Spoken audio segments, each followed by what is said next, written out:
Alright, the clock says that it is live and counting down. Now we just need to see if it starts streaming properly, and then the show will start. Looks like we're good. There's a thing. I gotta click this, and it goes away. Okay, cool. Alrighty. I think it's time to start. Hope everybody's having a good morning, afternoon, or evening, depending on where you are. I see that there's already a lot of people in here, and people have already been saying where they're from. Let me see here. We've got salutations from Puerto Rico. Hello, how you doing? Hope things are going well there. Warsaw, Poland, Southern California, Florida, Philippines, Belgium, Paris. What else have we got here? Connecticut. And we've got a lot, Cleveland, Ohio. We've got a lot of people coming into the show today. And we've got moderator Matt in the house, so that's good to see. Mackinac, Illinois, Japan, Essex in England, north of Germany, Slovakia, Toronto, Norway, England, Iceland, Finland. Got a lot of different lands there. Singapore, Washington, D.C., Tampa, Florida, Scotland, Denmark, Brooklyn, Canada, Cardiff, Seattle, Atlanta, all kinds of places.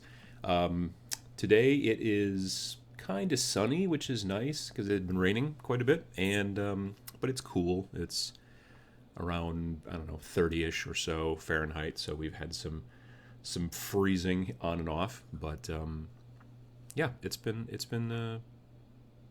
not snowing yet, so I've got that going for me, which is nice because it's on its way. It's coming. What else have we got? Germany, Maryland, St. Louis. Good morning from Relay.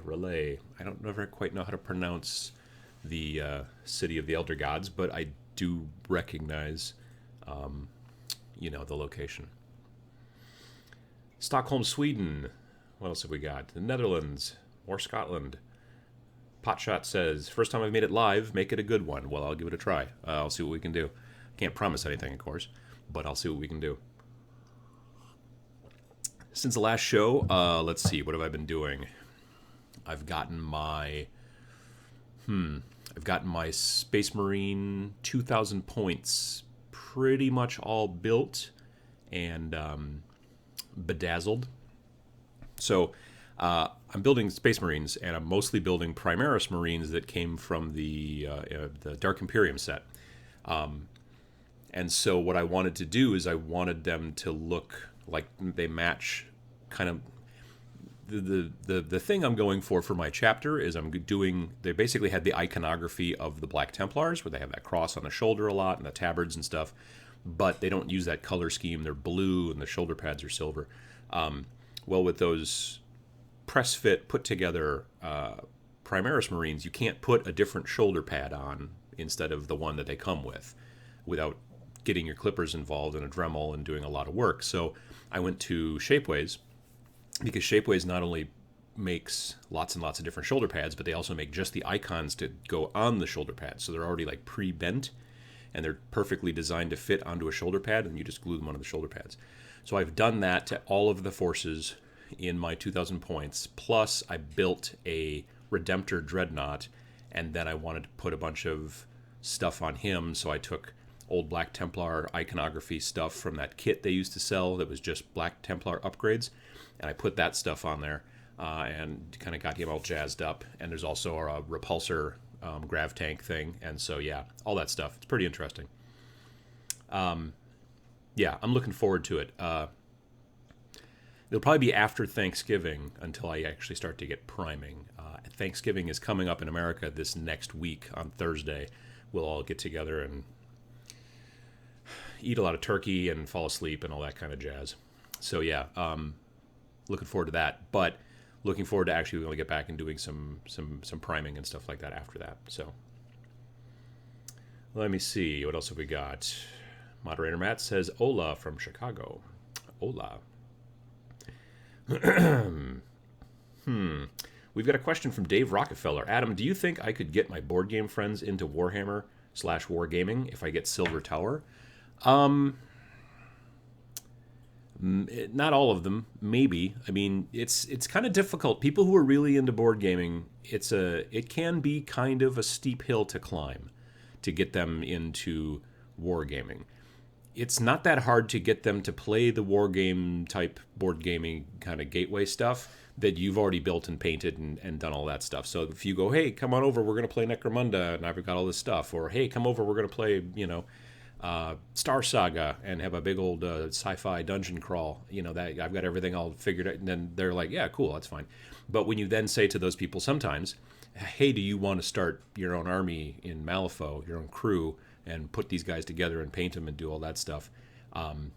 You'll get some that'll be like, yeah, I think I might be interested in that, because they were probably predisposed to begin with and just didn't know it. But you're going to get other ones who will be like, I don't know. So it's definitely worth an attempt. You won't find out unless you try. They probably won't flip over if you don't. If you don't ever show them any wargaming stuff, then they're much less likely to actually get into it. If you show it to them, get them to play it. I mean, I got into wargaming mostly because of, I had a friend who taught me how to play BattleTech when I was pretty young, like high school age, and then I didn't really play it again for quite some time, or anything. And then in college, I played Space Hulk. And then that really got me interested in kind of modeling and all that kind of stuff again, and kind of got that seed growing. It still took some time, but I did eventually start coming around. So,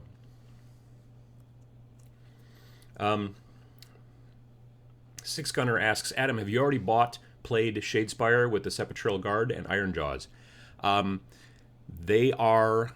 Those two boxes, I believe, are waiting for me at work. They were delivered, I want to say on Friday. I worked from home on Friday. And as it turns out, according to the, the tracking number thing, those two boxes are waiting for me at work. So I haven't gotten a chance to actually go through them yet, or play with them, or build them, or anything. But I'm hoping to soon. So I'm looking forward to that. Esther asks, how do the Shapeways logos work? I was thinking about getting some to make Blood Ravens with my Battle for Vedros set. I'm starting orcs. The icons work great, in my opinion, but you have to be... So, like I said, they're like the ones for shoulder pads are curved already to fit the shoulder pads. Well, they're also really tiny. I mean, they're really tiny because the shoulder pads are small. So what I figured out that I should do is instead of trying to put glue in the shoulder pads and then stick them down and then swear a lot and all that stuff, what I did is I took good old-fashioned poster putty, the hobbyist's friend, and I made like a snake of poster putty, a real short one, And then at the tip of the snake, I didn't actually put a face on it or anything like that, but you make a little sausage. At the tip there, I touched it to the back, the surface that'll be pointing away from the model. I touched it to the back of the little tiny icon. And then I put a little bit of glue on the part that's going to touch the model, and now I kind of have like this sticky finger of poster putty so that I can line it all up and get it and touch it to the shoulder pad and hold it there for a second. And then the trick is to find a third hand if you can, which is hard. But then you take like something else like your X-Acto blade and you sort of touch the top of the icon so that you can then peel away the poster putty. And it's a little touchy, but once you get it rolling, you can really start to crank them out quickly. That's the way you do it with that stuff. It's also, I learned it from doing brass etch. If you ever used any brass etch and you need to stick it down on something like really tiny little brass etch numbers, I bought a set of like Roman numerals, really tiny brass etch Roman numerals from Secret Weapon Miniatures, and I was trying to figure out how to glue them to stuff, and then I just sort of fell on this idea. I'm like, if I just had something tiny and sticky that I could be like, oh, I can do that with poster putty. So that works really, really well, actually, for putting tiny, tiny little components onto other components. Just make a little sticky sausage of poster putty. It's just another great use for poster putty, which I think that and sliced bread are the two real big, scientific discoveries of our time. I kind of smirked while I was saying that, but you couldn't tell because I was drinking coffee. What else have we got here? Robert asks, are you going to get any cool HQs from the Black Templar chapter? Grimaldus, High Marshal, Helbrecht, would they fit into a Primaris army? Well, my army is going to be actually using Ultramarines chapter tactics, I believe. That's my current plan. I'm just using the iconography from Black Templars because when I originally years ago first started building my Space Marine army, I wanted to go Black Templars, and then they didn't get their own codex anymore, and then I was bummed. But luckily, I really hadn't painted that many, so then I just started painting them blue with the silver shoulder pads, and then called them Steel Cross. So I probably wouldn't be using any of the actual Black Templar HQs. Most likely what I'm going to do instead is I'm going to... Well, right now I have the Captain in Gravis armor. I have Primaris Apothecary, Primaris Librarian. Those guys are all built and ready to be painted. Excuse me. Yeah, so that kind of stuff. I don't know. I don't plan on building Big Bobby G, Rabute Gilliman, or whatever his name is. Robot Gorilla Man. I'm not going to probably build him just because, I don't know. I don't... Yeah, doesn't seem like something I want to do right now. But anyway, yeah. So I haven't really picked out any really cool HQs, but I may custom build something that's sort of fun and then try to figure out what to do with it. But right now, I mean, the Gravis, the Captain in Gravis armor that comes with the Dark Imperial box is pretty cool. I like him. I have been thinking about also getting just the regular Captain in Primaris armor, or just regular Primaris Captain, not the one in Gravis armor, because the one in Gravis armor takes up 2 slots if you're putting him into a vehicle. So if I put him into the Repulsor Grav Tank, which is the only vehicle the Primaris guys can ride in right now, he takes up 2 slots. So if I put a regular Captain in there, then I could fit another person in there, like, I don't know, a Librarian or something like that. So we'll see how it works out, but yeah. What else have we got? Ashley says, why didn't you give the snake a face? Isn't it sad that Snake can't see? Well, he had a thing stuck to his face, so I didn't want to, it seems mean, really, to just stick an icon to the snake's face. And it's more of a sausage, I guess. The Miniatures Paintbrush asks, hey, I wanted to start a local gaming expo in Western Maryland. What steps do I take to get started? What are the pitfalls? Do you have any sage wisdom? Well, I don't know about sage wisdom, but I'd probably have some ideas. Most important thing, honestly, in any kind of situation like that is start small and grow slowly. Assume that no one will come. Assume that, build it in a way that if nobody shows up and you're there at the venue by yourself for a day or 2 days or however long your expo thing is going to be, that you're not going to go bankrupt. Don't say, okay, well, we're going to rent this huge hall and it's going to cost $3,000, but I'm sure we'll make it up with, attendees and stuff like that. Just assume no one's going to come. Set up your schedule, set up your budget, really, so that, and that makes it difficult, I'm not going to lie, because there's a lot of places out there that are not cheap. But if you can find a really small, cheap place, having it be a little bit tight versus having, 40 people that show up and you're rattling around, excuse me, in this huge area, that's difficult. That's worse. So don't do that. Start small and grow slowly. First year, maybe you got 40 people. Next year, maybe you got 50 people. Next year, maybe you got 60 people. Go at it like that. Don't.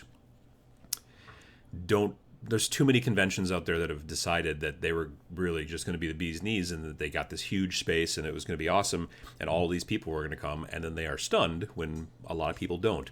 Because the thing is when you're brand new, a lot of people, yeah, they may have heard of you, but a lot of people are like, I've never heard of that before. I mean, I've heard of it now, but I don't know anything about them. I'm not going to go and spend, $15 to hang out at this convention that I've never been to, and I don't know anybody that's ever been to. So it takes time to grow. That's just the most important thing. I mean, start small, grow slowly is really important in life in general, in my opinion. I'm going to get that as a tattoo one day. Yeah, that's basically the way it works. Potshot says half-empty bullet bottle has been refilled. Well, no, it's just a new bottle, actually. The other one had been drunk, and then this one was purchased, so... Traffic Hazard says, get Sam to do up a Gilliman for you, glam rock style. Like with some serious, hair metal, green stuffed hair, that might be kind of cool. But then I'd want to get rid of the sword and give him a guitar or at least a mic stand. I don't know. Yeah, I don't know. I don't know if I want to go that way.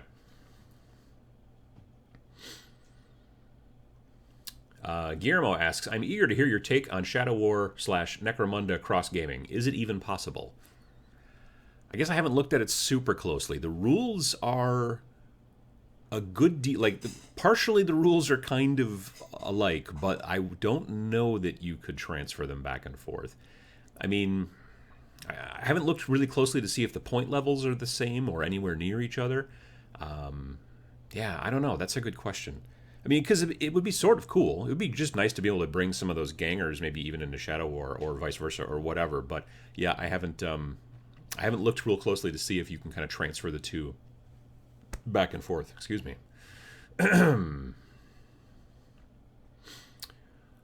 Ewan asks, Adam, you should totally include the Primaris chaplain in your army. He would fit the aesthetic perfectly. Yeah, I've got a chaplain. I've got a chaplain. I've got the apothecary, and I think I've got the librarian. All three of those are the Primaris versions. I honestly like the apothecary sculpt quite a bit. I really do. The other two are fine, but the apothecary one I really find interesting. So, yeah. Let's see here. Redneck Rebellion says, what do you think about using house rules so that baby Marines and Primaris can both use the Repulsor and the Land Raider?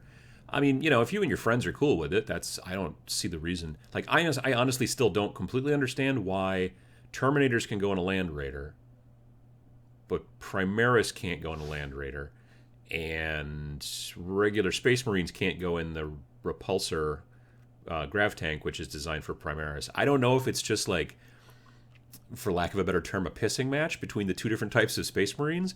I mean, honestly, really, it could be just something like the difference between USB and, like, parallel ports. Like the recharge stations inside these machines for the Space Marines are, like, really super old, and maybe Primaris now are using, like, USB Type-C or something like that, and so you can't, you sit down in a chair and you don't charge, and you're like, well, this is really weird, and maybe that's why they can't go into each other's, machines. It's just a format problem with the plugs. I don't know. It's hard to say. I don't know if there's a rule for it. Like, I mean, there's not a lore reason that I can see so far, so maybe it's that. It doesn't seem to be some sort of mechanics issue as far as the game mechanics. Like, I don't know why you couldn't put them into, Primaris guys into like a Land Raider, make them take up 2 spots each. Why not, Anyway, so yeah, I don't know if maybe they'll tweak that someday, but I doubt it. I mean, that Repulsor tank is cool. It is a lot of kit. I mean, it took a long time to build, but it is really, really, really nice looking, and it is bristling with guns and things that are like guns. So, like weird grenade launchers and frag storm, this, that, the other thing. So it's a cool thing, and I'm glad I bought one, just because it will help me carry around probably my Hellblasters and then some HQ guys. But it's also just a cool tank, So, looking forward to it, definitely.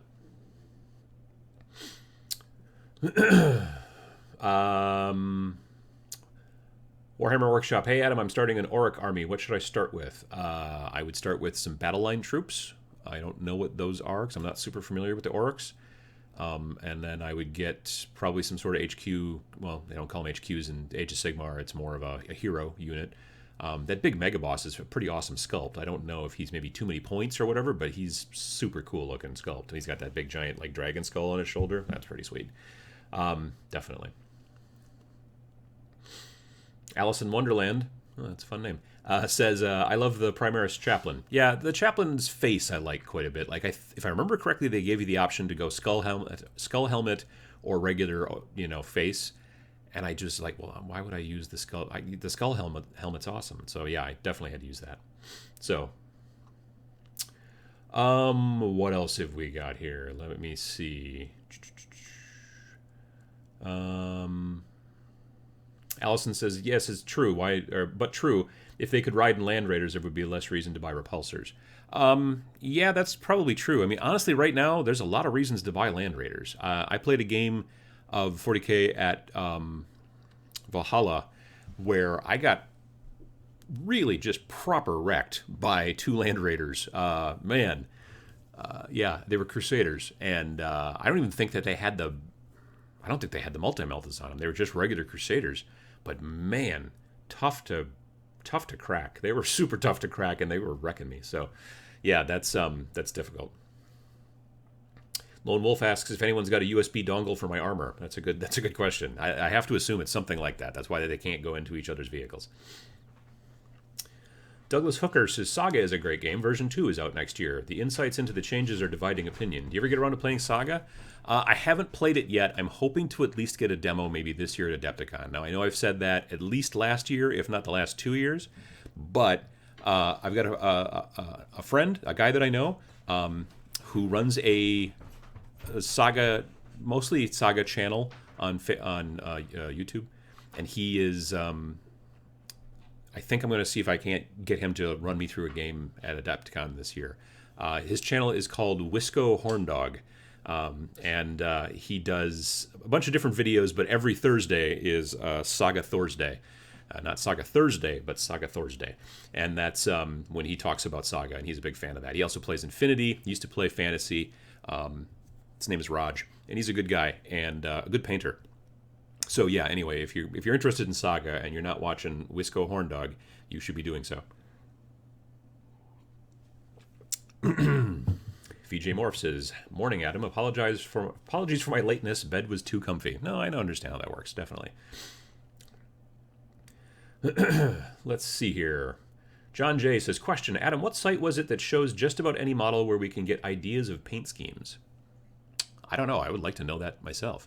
There used to be on the forum Bolter and Chainsword, and I don't know if they still have it on there or not, but on Bolter and Chainsword there used to be a thing where you could, like, it would show you a drawing of a Space Marine, and then you could go through and pick all these different colors on all the different parts. Like, I want to just do the trim on this, and the shoulder pad, and this, and that, and the other thing. And then you could come up with your kind of ideas, but it only really worked for Space Marines. And I don't know, I swear I've seen one for Tau somewhere. I'm not sure. Yeah, that would be real swell if there was, like, a site you could just, I don't know, like take a picture and then put it in there, but I don't know how that would work. That seems like black magic. But yeah, so that would be really nice. Right now, the Citadel painting app does have some nice, like, okay, well, it'll like show you like not a shoulder pad, a backpack. And then it will show you, well, if you use this color and this color and this color, it'll look kind of like that. So that sort of helps, but it doesn't help you like lay out the entire overall, this is what I want my guys to look like, my soldiers or whatever. So there's that. But yeah, yeah, it'd be interesting to see that. Let me see here. What else have we got?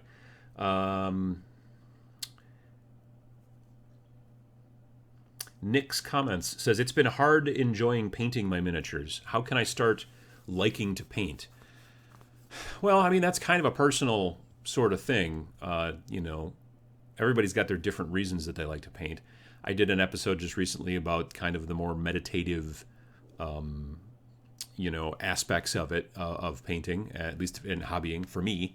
And I think it's for a lot of people. Like, one of the things that I do, I've also talked about this a bunch before, and I've made a video about it, is audio, linking it with audio. When I'm sitting down in the basement and I'm working on models, I'm also listening to an audiobook or to podcasts that I follow. So there's times when I'm like, I really want to know what the next thing is in the book that I'm listening to, so that makes me go downstairs and hobby. Because it would just be weird to just sit in the living room and listen to an audiobook, at least to me. Some people do it, and that's fine. But most people usually listen to podcasts and audiobooks while they're doing something else, you know? So if you link it to something like that, if you link it to, like, you only watch YouTube while you're painting, you know, or whatever, I don't know. There's kind of ways you can sort of trick your brain into saying, well, I'll get this little biscuit if I also do this piece of work. And I don't know. I think also sometimes people don't enjoy painting, initially painting and hobbying, because they don't see themselves as being good at it. And if you keep working and you start to get better at it, then you start to enjoy it a bit more. That is, again, kind of a long road to hoe, but you can, you know, over time, patience is super important in just about everything in life. So being able to see improvement, you know, look at stuff you painted last year and compare it to this year and go, oh, actually, I did get a good deal better. That's pretty good. Like, if you keep doing it. Yeah, that's not a bad idea. Looks like there's been some shenanigans going on. What else?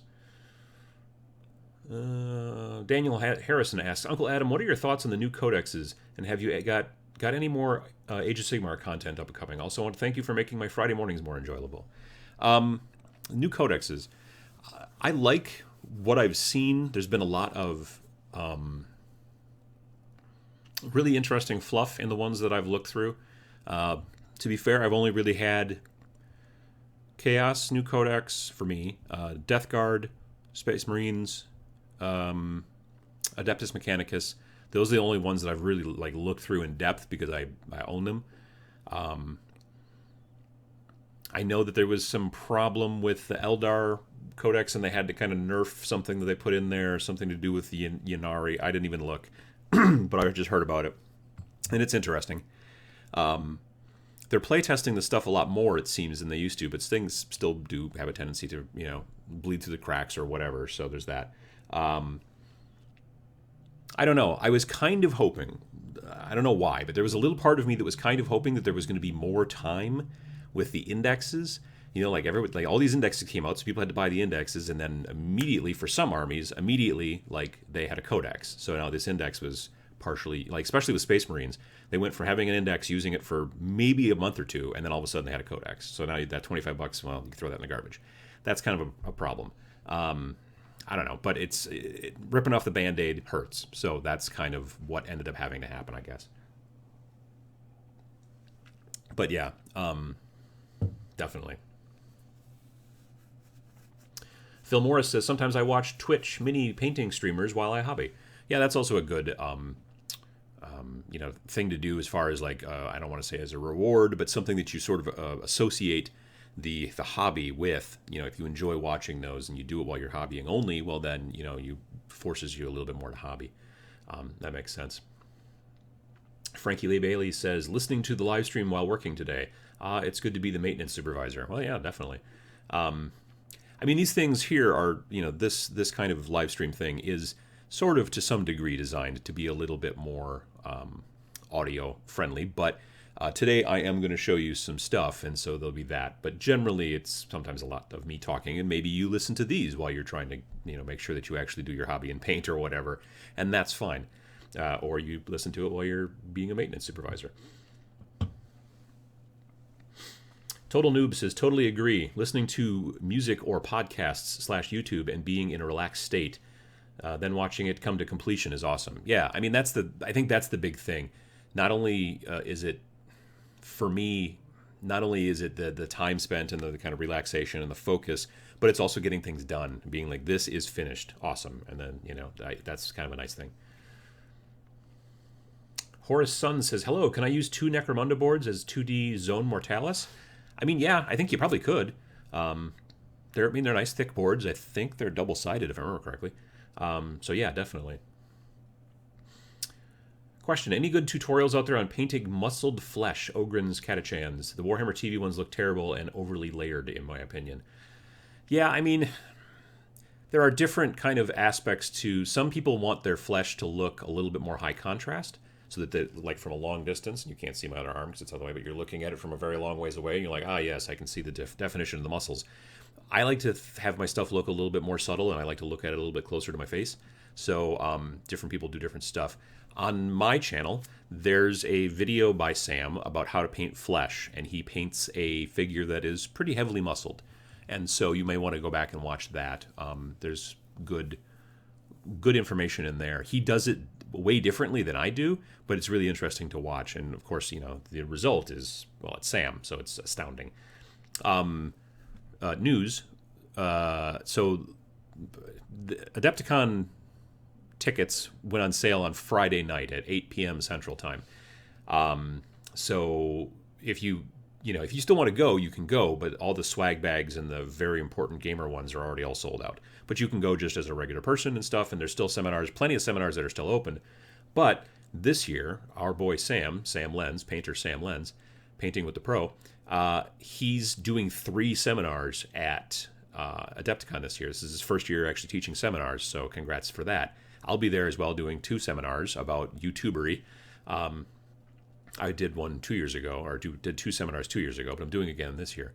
So if you're interested in finding out more about YouTubery and that kind of stuff, and you're planning on going to AdeptiCon, you can sign up for my seminars. I believe there's still space in the Thursday one, which is about technical stuff.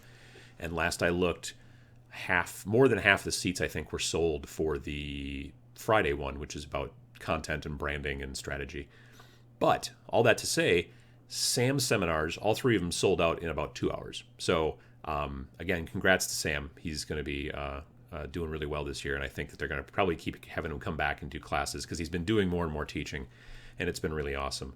So definitely, yeah, I'm looking forward to it. I'm actually going to be in one of his seminars. I think the second one he's doing. I wanted to be in the first seminar just because it was going to be his first seminar at AdeptiCon, and I wanted to be there, but it's actually during my second seminar, so the timing doesn't work out. But yeah, definitely, I'm looking forward to it. So anyway, where were we at here? Let's see. For myself, beginning is difficult, but once I've started, I really can't stop. Yeah, I mean, a lot of people have trouble, kind of getting started. Yeah, I don't know. I should figure out maybe make a video about getting started. I've done some stuff about why don't you just start, I guess, which maybe if you haven't watched that one, go back and watch that one. It's kind of probably gonna scratch that itch. Electric Dragon? Let's say it's Electric Dragon. Is it fine to simply paint and prime over magnets when magnetizing? I generally don't, but it's probably fine. Like, it's not very thick paint, you know what I mean, generally. But I generally, if I have magnets, I kind of want magnets to touch magnets. So when I'm getting ready to prime, I put little pieces of poster putty over the magnets so that paint doesn't and primer doesn't get on it. I don't know. I don't know that it really makes a big difference, but that's the way that I've always done it. I think for me, it's more of a situation of like, my concern is that long term, the magnets rubbing against each other are going to rub the paint off, which will just annoy me. So, I just decided not have paint on them to begin with. That's kind of how it works. Tans What says, Vince Venturella did a good video about blending using the muscles of an ogre, worth checking out. Yeah, Vince does good stuff too. He's got a YouTube channel. If you just search for his name, you'll find it. And I swear he's actually doing seminars at AdeptiCon this year too. And I don't know if this is his first year or not, but I did see his name in some of the seminars, so that's cool.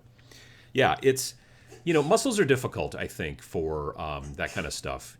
Painting like smooth plates and armor and things like that are not as difficult. But yeah, good musculature, like a barbarian, like a Conan the Barbarian type guy with his shirt off sort of thing. To me, that's still daunting just because it's a lot of skin and it's, making it look right. Like the corn bros that I did for Shadespire, like those guys are a lot of big shirtless dudes mostly. And yeah, that was a little tougher than doing the Stormcast. Let me see what else. Oh, so let me talk a little bit about Necromunda.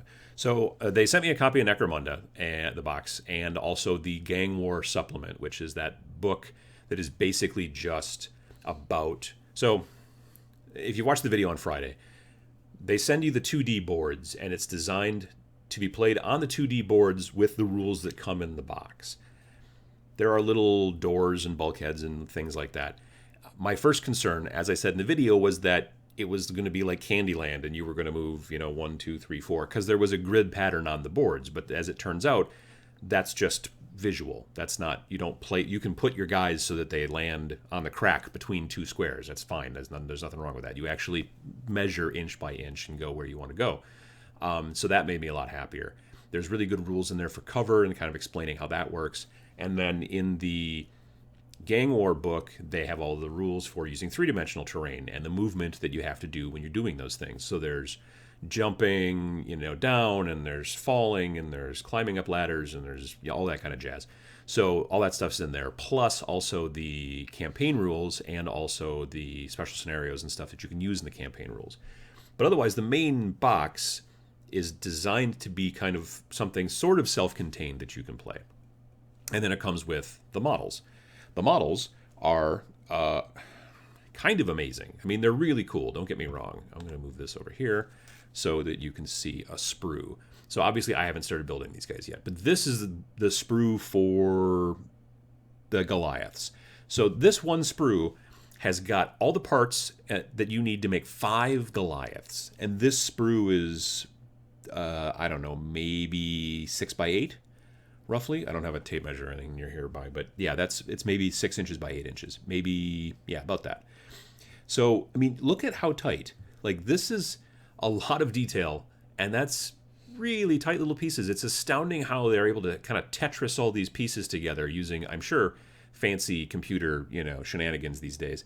But I looked at this and I was like, wow, it's really dense. And then it didn't really drive home to me until I was starting to work on one of the last pieces for my Space Marine army. And that is, I want to add in a squad of, a unit of 5 Space Marine Scout snipers. So the Scout sniper boxes from 2005, well, at least the sprues say 2005 on them. And the sprues are basically the same size, roughly. Yeah, they're the same size. So this is what you get. Here's 5 Goliaths. Here is enough to make 5 snipers. Well, that's not true. Here's half of what you need. I'm going to set this over here to make 5 snipers. Look at all this space. Like, I can barely fit clippers in between these parts here, like, because they're so tightly packed together. There's so much stuff in there. They're so dense and so many pieces. Here's legs, grenades. Like, they could have put 10 guys with the new system. They could have put 10 guys on a single, or they could have just sold it as a single sprue, because really in the box you get this sprue and you get this one.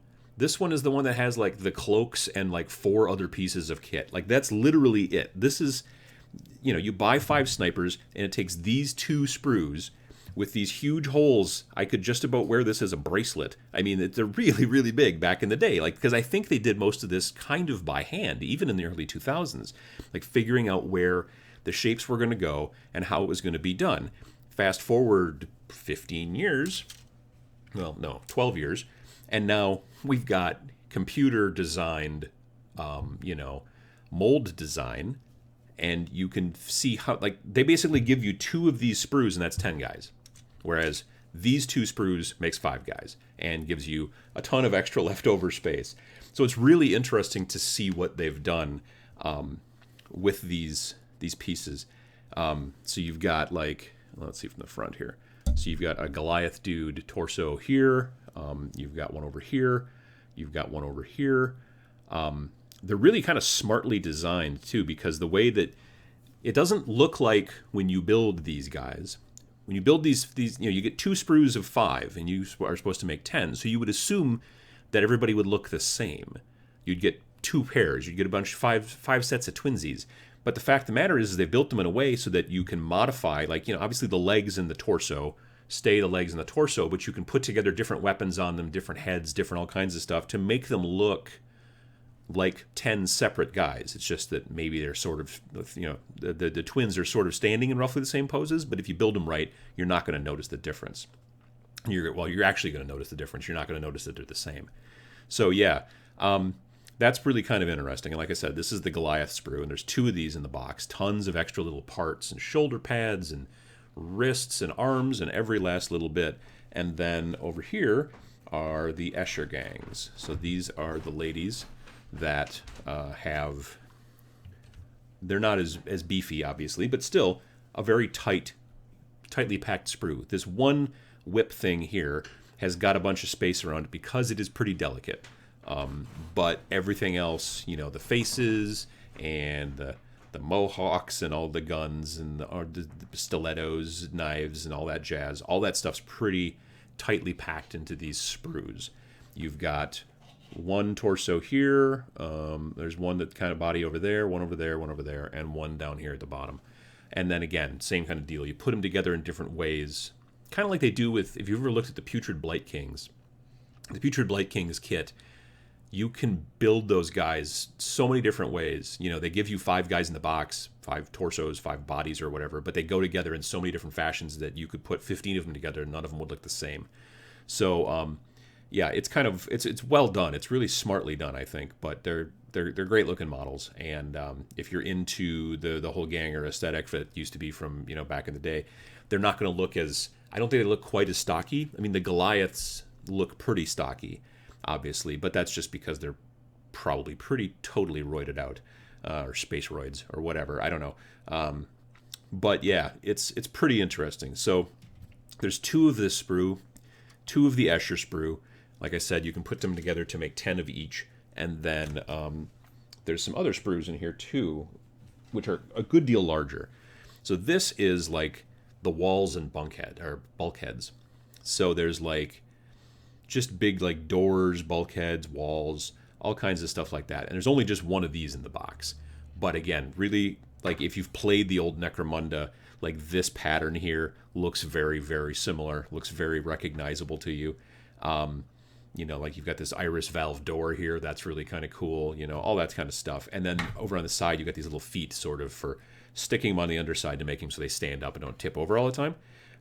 But yeah, these are like walls and doors and things like that come in. And it's a heavy sprue, and it's a good deal larger as well. Like if I was to put the Escher sprue on it, you can see, you know, I would say this is like almost the size of like a 8.5 by 11 kind of piece of paper, roughly, as opposed to the Escher sprue. Oops, I just poked that thing. So yeah, that's one sprue that comes in there. And then the other big one is, this is basically like little extra detail bits. So you've got like objective markers and things like that. There's like terrain, like see these little what do you call them? Little foot lockers that are full of like loose ammo. They've got lids too, so you can kind of paint them up and use them as objectives. There's this weird tentacle, which is evidently coming out of a sewer and looks, you know, scary. There's this weird coin thing. You're supposed to paint that up, and that's basically like a token to see whose turn it is, that kind of thing. But there's a lot of shot up bulkheads and walls and all kinds of parts and just stuff.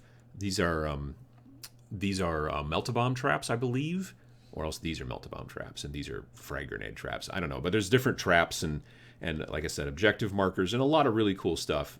Cool terrain. Frankly, a lot of this type of terrain, not so much the doors, but these pieces, I could definitely just see as using them as regular scatter terrain in 40K. I could see using them in any game that's kind of vaguely sci-fi or post-apocalyptic. Like this stuff would work really great for Wreck Age or any other kind of post-apocalyptic game. Not all of it, like the Tentacle, probably not so much, but a lot of these bulkheads and doors and stuff like that totally makes sense.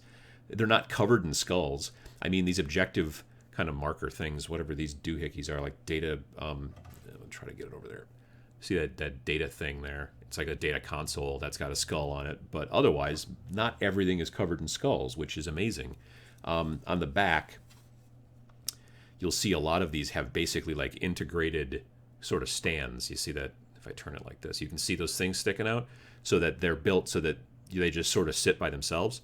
And then they can basically be cover. So it's kind of like improvised terrain. A lot of this will also, a lot of this stuff, it will super work really well if you do want to start playing, or if you want to keep playing Shadow War. You know, if you had this sprue, which I think they sell separately. I do believe that they're selling these separately. You could buy these and just use these in Shadow War because they would totally work. You know, it's the same environment, basically. It's basically a hive. So, you know, a lot of this same stuff should be around. That will be cool.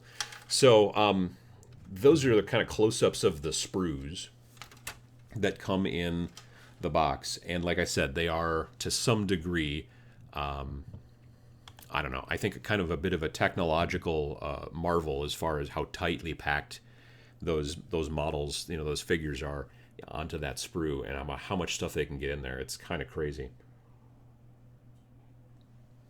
Let's see here. What else have we got? Let me look back at the chat a bit. VJ Morph says, good to see Adam dragged Nick up from the basement to show him off. So yesterday I had the show for the patrons. I do a monthly show for just patrons. And I was going to show some of the Necromunda stuff off, just kind of, it's a lot more, I don't know, we just kind of talk about stuff. It's a smaller group, obviously. And I neglected to bring the Necromunda stuff up from the basement. I had looked for it just before the show, and time was getting late, and I couldn't remember where I put it. And then when I was during the show, I'm like, oh, that's right, I know exactly where I put it. So I brought it up for this show today. But during the show yesterday, we were talking about how if you watched Friday's video, and you watched it with the closed captioning on, YouTube does not know what to do with the word Necromunda. So if you watched it with the closed captioning on, most of everything that I say is properly translated into text because I generally have a tendency to try to speak clearly. But it would just come up with crazy, crazy different types of words for Necromunda. At one point, it referred to it as Necromando. And so after for quite a while, we just all during the chat yesterday kept referring to Necromunda as Necromando. So, you know, if any of you know Necromando, let him know that we were talking about him, and it was, you know, it was all in fun. But yeah, so it's just kind of interesting. I've also got the rules book, obviously, and that's the rules book, and that's the Gang War book. The Gang War book is interesting in that it is basically, like I said, it's pretty thin, and it's pretty much just, you know, you've got the 3D terrain stuff in the front part, and that is maybe 10 pages, and then you've got campaigns, and it talks about what is a campaign, running a campaign, this, that, the other thing, turfs, wars, zones, gangs and campaigns, campaign battles, and then, you know, it gives you like a sheet that you can fill out your gang roster with and all that jazz, which I'm sure you can probably get downloadable off of the Warhammer community site, or maybe the Necromunda site, because they made a Necromunda site. But then it gets into campaign battles, and then most of the rest of the book is talking about, like there's a section here about the trading post, so it talks about like how you level up your people, how you buy new equipment for them and stuff like that, and kind of level them up. And then it has 6 more scenarios which are designed predominantly for campaigns. But I think you might be able to play them. You might be able to play them without the campaign rules, but I don't think you can. There are scenarios in the main book. So if you're playing without the campaign stuff, if you don't get Gang War, then you can just play with that stuff, and it works out pretty well. But yeah, I don't know. Like, I really like Shadow War, and I'm looking forward to giving this a try. But I don't know. These models, I've got a lot of stuff on my bench. So I don't know. We'll see. Maybe at some point I will. I don't know. I've got actually some models being painted by a local commission painter for Frostgrave. I was having a brain freeze there. And he's going to be done with those soon, so maybe I'll look into having him do the Necromunda guys. I'm not 100% sure yet. I'd still have to probably build them and all that stuff. So, but we'll figure it out. I do want to give it a try, even though I do really like Shadow War as well. And I think it's interesting that you can kind of, like, they've made it to the point where you can kind of enter from wherever you want. If you like Shadow War because you want to use normal 40k figures, you can do that. If you really like the gangers and stuff like that, now you can do this with Necromunda, and you've got all these different options. But if you still want to have the campaign rules and stuff like that you have in Shadow War, well, then you buy the Gang War book, and then you can also play 3-dimensional and the whole deal. So yeah, I think it's a smart thing to do. But let's see. I'm going to get back to the chat. Looks like there's some stuff that's going on here. Sam Hinchy says, "LOL, Necromando." Yes, that's a. the noob painter says that Necromando is going to lead my Orlok gang. That's a good idea. I think that that's a good name. I hear cat shenanigans behind me. Margot's trying to get into your box with the boots. Let's see. What else have we got here? Randall asks, what 2 gangs would you like to see released next? Well, I would say probably... That's a good question. I don't know. I mean, definitely Orloks, and I don't know about the 3rd one. Or 4th, sorry. I don't know about what the 4th one would be. I mean, the Arbites would be sort of cool. It would be kind of a nice juxtaposition, but I don't know. That's a good question. Yeah, I don't even know. I would love to see them bring... I don't know. There's a part of me that would love to see them bring, like, yeah, sort of cops, basically, whether it's Arbites or whether it's even like Space Marine Scouts or something like that. Although they would need to make obviously new models because the Space Marine Scouts are getting kind of long in the tooth. So yeah. Let's see here. Pauleds. Hi, Uncle Adam, and hi, chat. I want to buy some Winsor & Newton Series 7 brushes. Could you give me set of 4 brushes sizes and the 5th optional that you would recommend? Oy, I don't know if I'm a good resource for that. I've never used any of the Winsor & Newton Series 7 brushes. I always use, frankly, inexpensive brushes.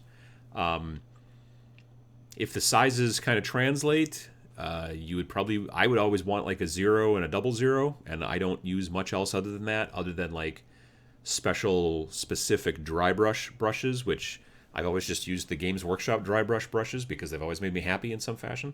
Whether it's the older ones that looked more like kind of like a stippling brush, or the new ones which are a little bit more of a chisel brush.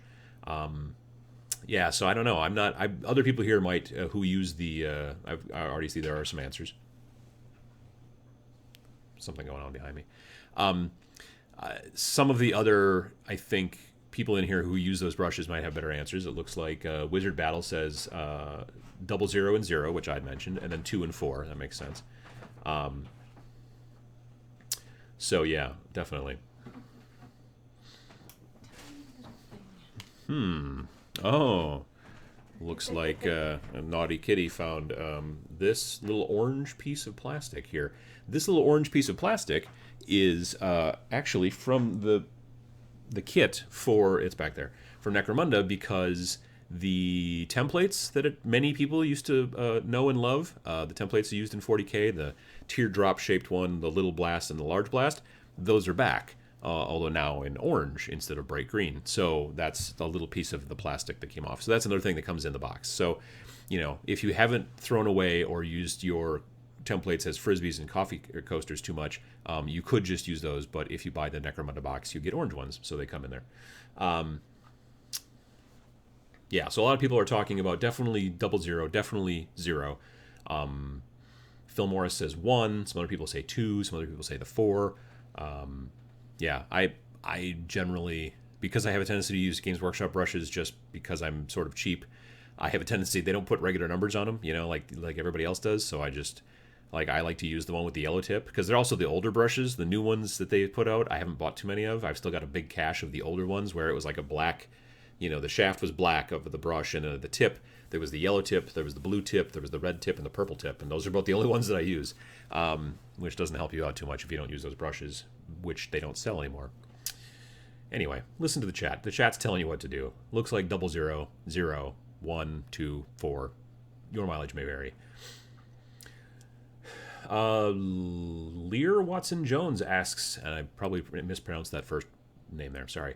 Ever do anything with plasticard? Yes, I have. I like plasticard.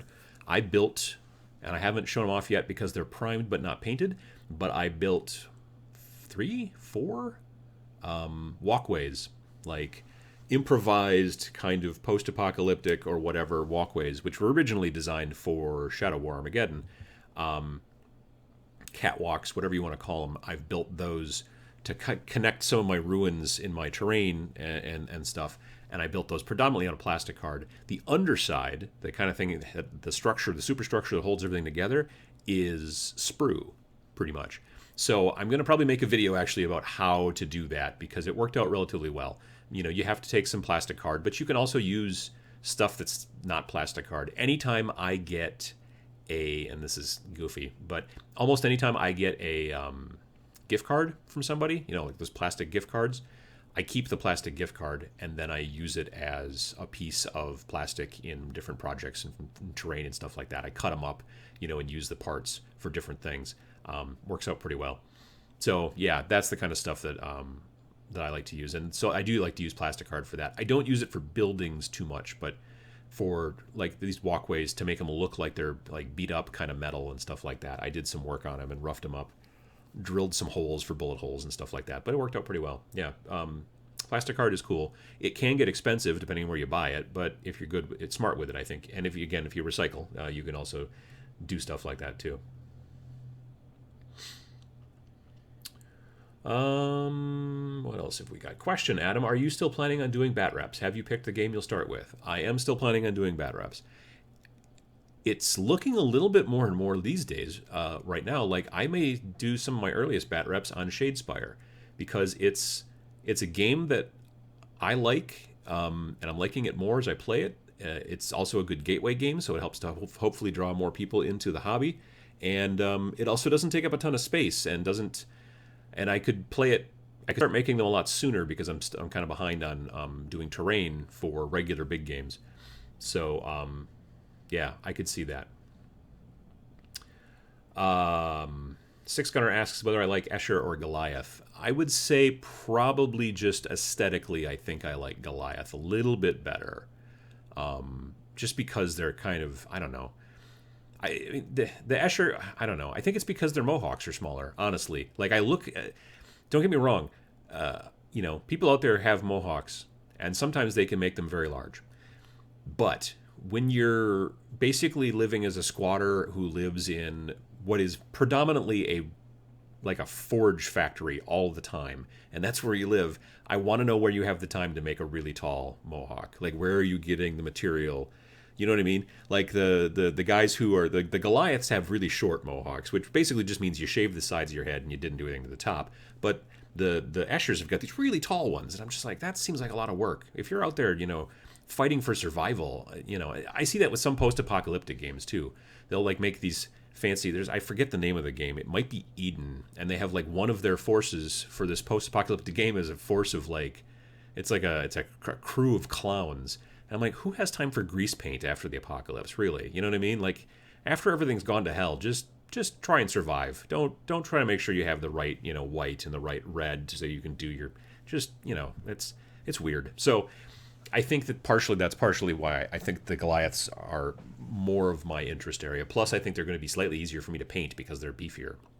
And just, it's easier to get details on.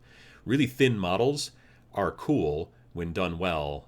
I find that sometimes I have a hard time doing them well. So, yeah, definitely.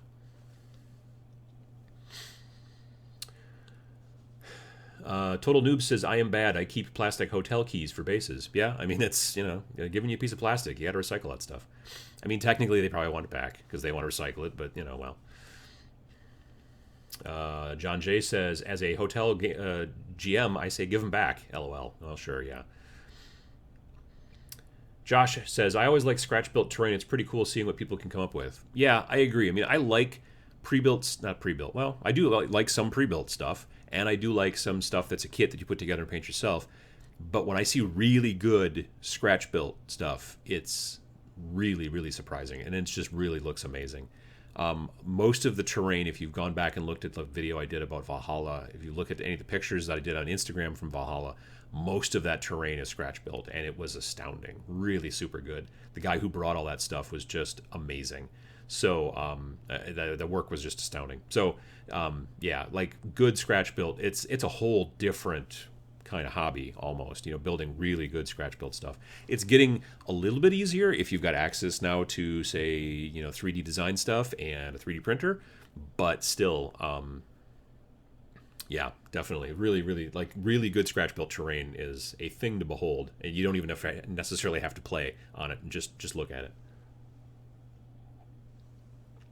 VJ Morph asks, Adam, have you seen the cool Shadespire hex terrain that people are scratch building? It's pretty cool stuff. Yeah, I have. I've seen some people knocking out like I don't know what they're using, but they're building like the hexes and then putting them together, and some of them are slightly different heights, and they're making, so it's like a hex map that's all put together, but each hex is actually three-dimensional a little bit and just slightly different, just to give it a little bit of flavor. Not like, oh, I'm up higher and I have the high ground, but more of just like they're uneven rocks. You know what I mean? And I've seen some of those, and those look really cool.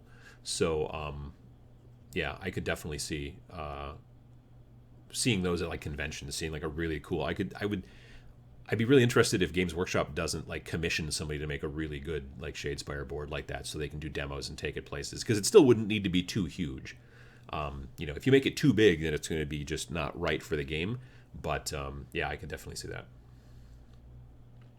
Belisarius Call says, after Armageddon, hair gel will be a rare commodity. No, that's true. I'm pretty sure that hair gel will be a pretty rare commodity, and so that's why I don't expect a lot of really big mohawks. Allison says, blame Mad Max for getting everybody into bondage gear after the apocalypse. I have said many times that I need to go to the local sports supply store, like the sporting goods store. We've got a secondhand sporting goods store here in town.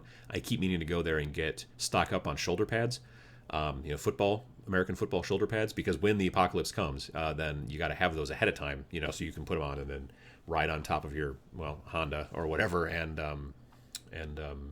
blast across the wastelands. I'm not sure exactly. Six Gunner says maybe they dipped their mohawk into CA glue and covered it with baking soda. Well, I mean, I guess you're stuck with it then, like for a long time. So there's that too. But definitely, Nicholas J. In your opinion, who produces the best quality detailed plastic miniatures on sprues? Also, have you seen North Star's upcoming Oathmark goblins? They look great. I think Games Workshop makes some of the best. I think that Weird Games, the makers of Malifaux, also make astounding hard plastic, like on sprues. I think that actually North Star does their the models that they made for Frostgrave. They made and they've made more now at this point, but the initial ones were soldiers, cultists, barbarians, gnolls or kobolds, and I think it was gnolls. And now they've made like shipmates or something like that. They're kind of piratey, which are more for the Ghost Archipelago add-on or different Frostgrave game. Those kits are really, really quite well done. There's a company called Wargame Factory who has done good kits in the past, but their company keeps sort of changing hands and getting weird, and sometimes they're really super hard to find. So they made a set called the Apocalypse Survivors, and there was one box that was just all men and one box that was all women. And those were really good kits too, like tons of extra parts and decent sculpts. Not great. They were okay sculpts, but they were for more realistic apocalypse type survivors. I think they were pretty good. Devin Jones says, if you 3D print terrain, is that scratch built? What if you did the design yourself? I think personally, if you designed it yourself, then yeah, I think that's scratch built. Honestly, you can kit bash. Well, like if you just take a bunch of currently designed terrain kits and put them together in a slightly different way, I don't know that I wouldn't consider that to be scratch built. Maybe, I don't know. But when you come up with stuff and you look at it, like a lot of the stuff I was looking at when I was at Valhalla, I'm looking at it, I'm like, I don't know what kit those are coming from, and they generally weren't coming from kits at all. And so that's definitely scratch built. But 3D printed stuff, you design it yourself. I kind of feel that that's scratch built. I'm not big into labels, so I think it's a good idea. Andrew Carter says, are we going to have shortages of Pegasus Games Cyberclicks now? I've got some of those box sets in my basement. They've been down there for years, and I keep meaning to use them as embellishments for terrain. And sometimes I do, but it's not been as many as I would like. They're great little kits, but they're super recognizable. Like, as soon as you see them, you're like, oh, yeah, I've seen those on shelves before. Pegasus Games, I don't know. Like, they were buying these plastic kits from Russia, I think. The original kits kind of came from Russia, and there were different ones. There's like walkways and stuff like that, and there was like a power station one, and there's one with a lot of tanks and tubes and things. If you do a search for them on Google, you'll find stuff about them, but I don't know that you can buy a lot of them anymore, so you may have to search eBay if you're looking for them.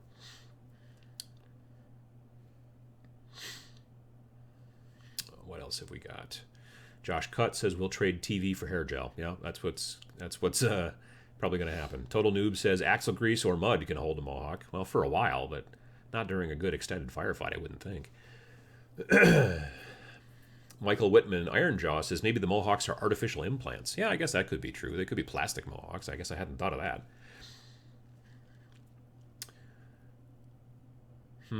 Yuri Zahn says, question, do they plan on making the Outlanders for Necromunda? I haven't heard anything about the Outlanders.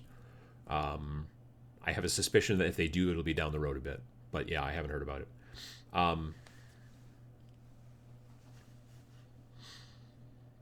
Let's see, what else have we got? Wally the Bus says, anyone know any links for a selection of Eldar paint jobs? Not sure how to paint them up. Honestly, I would probably just do a Google search for Eldar, painted Eldar, or look on Cool Mini or Not and do a keyword search for Eldar. You'll find a lot of cool stuff there.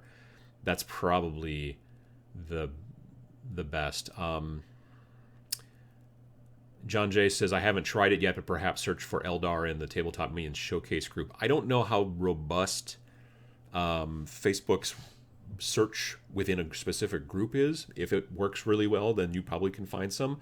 But if someone just posts pictures and doesn't actually say that they're Eldar in them, then you won't find them because the keywords won't work. But that's a possibility as well.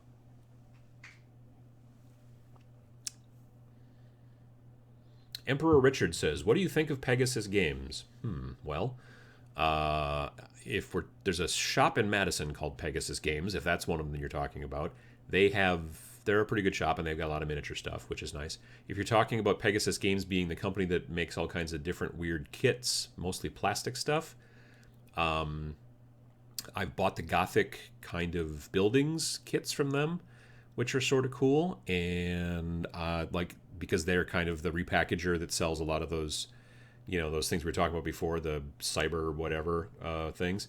That kind of stuff is cool, but then they also put out a bunch of stuff that almost every shop I go to, I usually down on a bottom shelf somewhere see their Pegasus Games palm trees. I'm always just like, they just look weird. I don't know. I don't know. They kind of look like those old trees that Games Workshop used to make back in the day, like those strange alien trees that just you look at them and you go, yeah, they kind of like, it's like different. They kind of look like reverse bamboo, and then there's just like a weird thing on the top. It looks sort of like an umbrella, and that's their whatever alien bushes.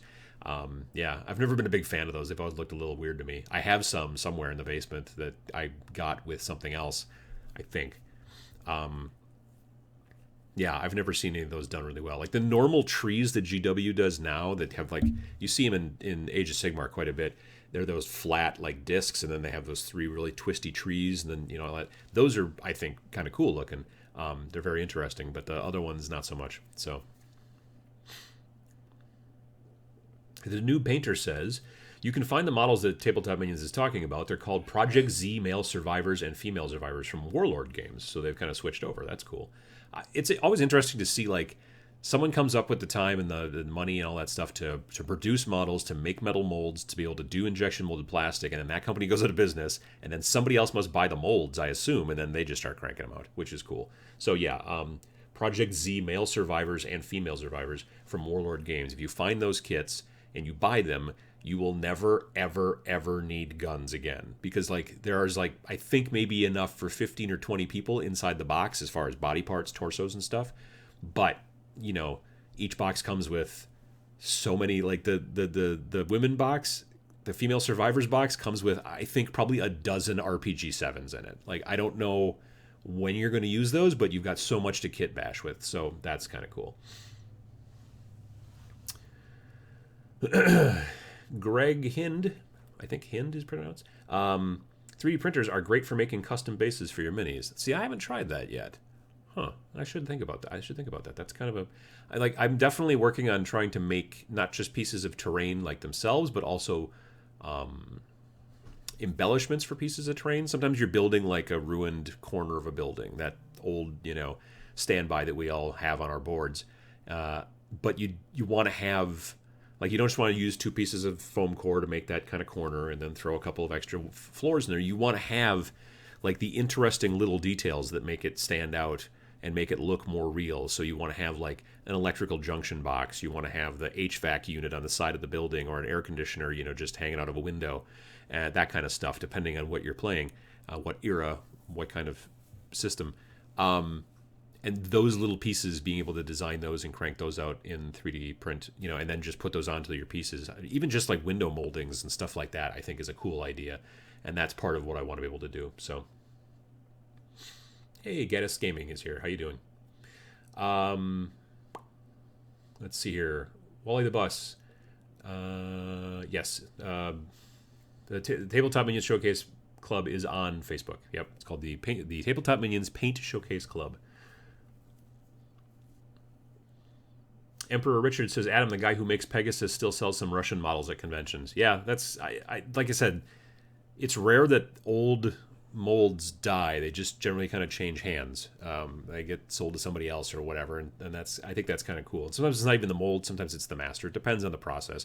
Like if they're injection molded plastic, then it's probably the molds, because those were super expensive to make and they last forever, or at least a very long time. On the other hand, if it's like a resin kit or something like that, then it's usually the masters, and they just make more molds because resin molds don't last super long.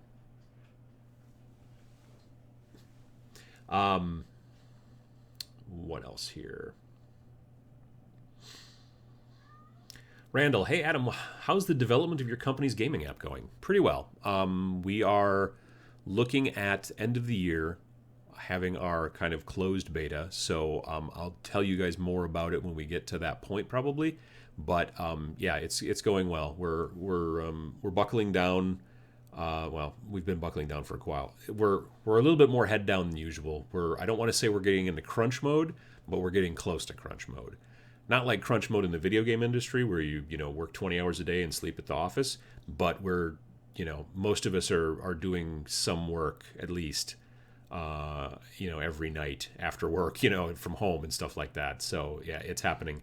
But yeah, it's looking good. I'm really looking forward to it, and we're doing we're starting to look at some partnerships and talking to some other people about things we can do to sort of kind of work together on just promotion and things like that. And but yeah, I'll be able to talk more about it. I'm looking forward to it.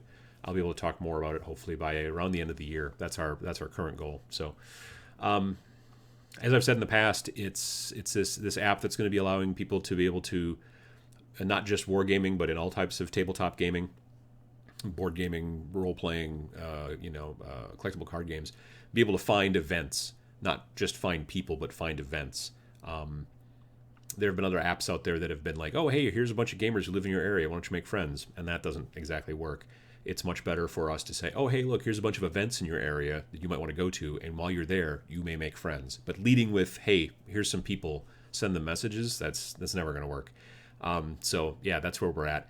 And we're getting real close on it. And I'm looking forward to it because I want to get it out there into the wild and get people testing it and trying it out and go from there. It will be a growing process. It won't be perfect right off the bat, but nothing generally ever is.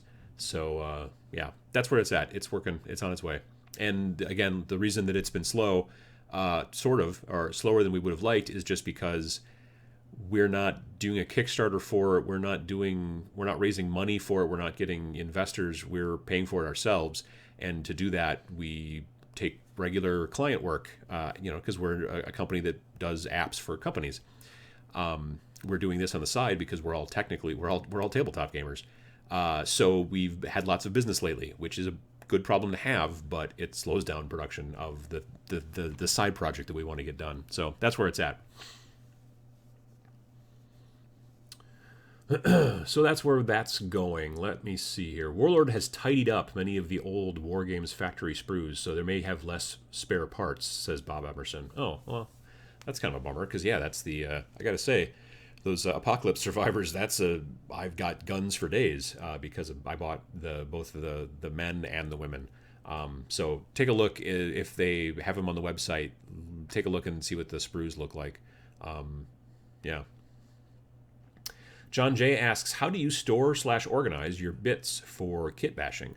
I use those plastic kind of, you've seen them like at craft stores and at fishing stores and things like that. Some people use them for tackle.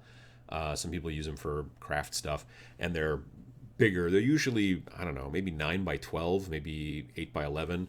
And they're kind of a milky sort of clear plastic. You can kind of see through them, but they're not transparent. They're a little bit softer plastic. They're not a real super hard plastic, so they don't crack as easily either. And it's got like a lid, and then inside it's got all kinds of tiny little compartments. And so what I do is, like, a lot of times what I do is once I get done building a kit, or building the models that I want from a sprue, all the leftover parts on the sprue, I just take, I'm like, okay, I didn't use this missile launcher and this thing and this thing and this thing. And then I just clip those parts off and I put them into the little cubby holes in those things. And then, so I try to keep them sort of organized that way. Go, oh, well, this is a missile launcher and these are, or this is embellishments. These are parts that I could glue onto whatever and I put them here, but these are shields and these are guns or whatever.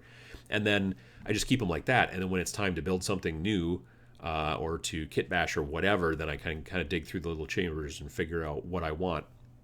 The upside to doing this as well is then I end up with, rather than storing a bunch of sprues with 2 parts on them, I can get rid of the sprues. Or what I've been doing a lot lately is I've been holding on to the sprues that are completely stripped of parts, and then I use them when I'm priming and painting outside. Because when you're priming and painting outside, or rattle can stuff, if you put them sometimes directly, if you have I spray on top of a big box that I think a microwave. I don't know what the heck came in this box. Oh, maybe it was a lawnmower. Anyway, it's a big cardboard box, and I use it kind of like as a table. And then I have some pieces of cardboard sometimes other pieces of cardboard that I would put on top of it, and I would stick my models on top of the cardboard, and then you can spray and turn the cardboard without having to touch the models, right? The problem is that after you do a bunch of spray, sometimes the models will stick a little bit to the cardboard if you got a little bit too handsy with the with the spray. If you put on a little bit too much spray, it can sometimes stick to the cardboard. So what I do is I actually just sit my models. Here is an example model.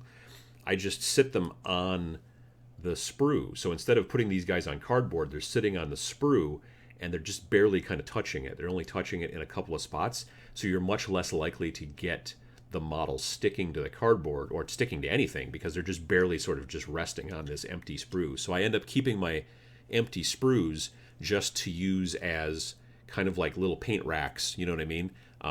When I'm out spraying out in the garage. When I'm using an airbrush or whatever, then it's not as important because I can control a lot more of the paint. But when you're using rattle can, it's important to kind of do that. So that's why I keep my extra sprues around. I just throw them in a box. Unless they're like really weird shapes. Like sometimes you'll see sprues, like the sprues for like let's say like a Space Marine Rhino has got a lot of like sort of three-dimensionality to it because of the hull shapes and stuff like that. And those I have a tendency usually to cut up and chuck or whatever. But yeah, that's how that works. What else have we got here? Looks like somebody named Jill had to be banned. Bet you that was fun. Josh Cutt says Plano boxes, size 3700. Yep. I can see that, definitely. Yeah, like if anytime those Plano type boxes are on sale, I have a tendency to go and go look at them. The really tiny ones too are nice for like tokens and things like that when you go to play someplace. Like those little, they make some real small ones, and you can just put a bunch of tokens in there because they have again little dividers and chambers and stuff like that, and they're good for just chucking into your bag with all your models and stuff like that, so you can keep your tokens sort of organized. Let's see, what else have we got here? David Jordan says, check out the Facebook group Fans of Hearst Art's Fantasy Architecture for examples of folks building Shadespire boards. Well, that'd be kind of cool. I'm waiting for I've got two Hearst Arts molds that I loaned to a friend, and I'm waiting to get them back. Oh, shoot. He was in town yesterday. Oh, well, I was doing my live show yesterday, so I couldn't go and see him. But anyway, I am hoping to get those back from him soon because I've got flagstone walls and ruined flagstone walls, and I do want to start doing some stuff with those. Yeah, that'd be kind of cool. I like the Hearst Art stuff. They make neat stuff. Six Gunner says, I ordered my Necromunda from Wayland Games. Hope I get it before the 41st millennium. Oh, well. I've never ordered anything from Wayland because they're pretty much UK only, I think. So I don't have any experience with their shipping. I know that they do frequently put discounts on stuff, so I could see, I could see it, but they probably do get a lot of business because of that. By the way, I finished all my orc embellished rust terrain, Impudent Mortal, yesterday and overcoated them. We'll take some pics today and post them on the Tabletop Minions Showcase Club. Cool.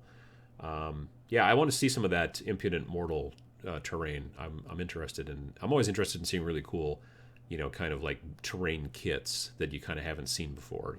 Like I've not heard of them until people were talking about them here, so that's kind of cool. Generic Villain says, "Hey Adam, what do you do to keep yourself on the up and up morale wise? A few months ago, I forgot to shake up my primer and I botched a model, and it knocked me out of the hobby for a while." I don't know. I just know that if you botch the primer, that's way better than botching the varnish at the very end. You know what I mean? Like the primer, you can just be like, oh, I'll throw it in the thing, strip it, and start over, and I'll prime it again. If you've completely done all the time and painted the model, and then the very last step when you put the varnish on, that botches it, that's a bigger bummer, at least in my mind. But on the other hand, you'd be like, all right, well, I still learned a bunch of stuff while I was painting. I still had a good time doing it, probably. So now I get to do it again. It just takes time to take a look at it that way. Yeah, I don't know. it's difficult. I think that, I did a video a long time ago about staying motivated and how to get motivated and what to do when you lose your motivation. So maybe watch that. Sometimes it's important to just be like, I'm just not going to be able to do it for a little while, and to steer into the skid and just do something else. Like, well, I'm going to play video games for a while. Maybe, or I'm going to read a lot for a while, or I'm going to go bike riding for the next couple of weeks or something like that. It depends. Different people, have different ways of kind of handling that. So. But yeah, don't ever let like a botched model, like obviously it's a bummer, like especially at the varnish stage at the end, you're like, oh man, but then you just have a chance to get to do it again, but yeah, if primer goes bad, that's just honestly just strip it and start over. You're at the very beginning of it and you can just easily go through it again. It's not a big deal. Adam, have you ever played Bolt Action from Warlord Games? I have played a demo of it once.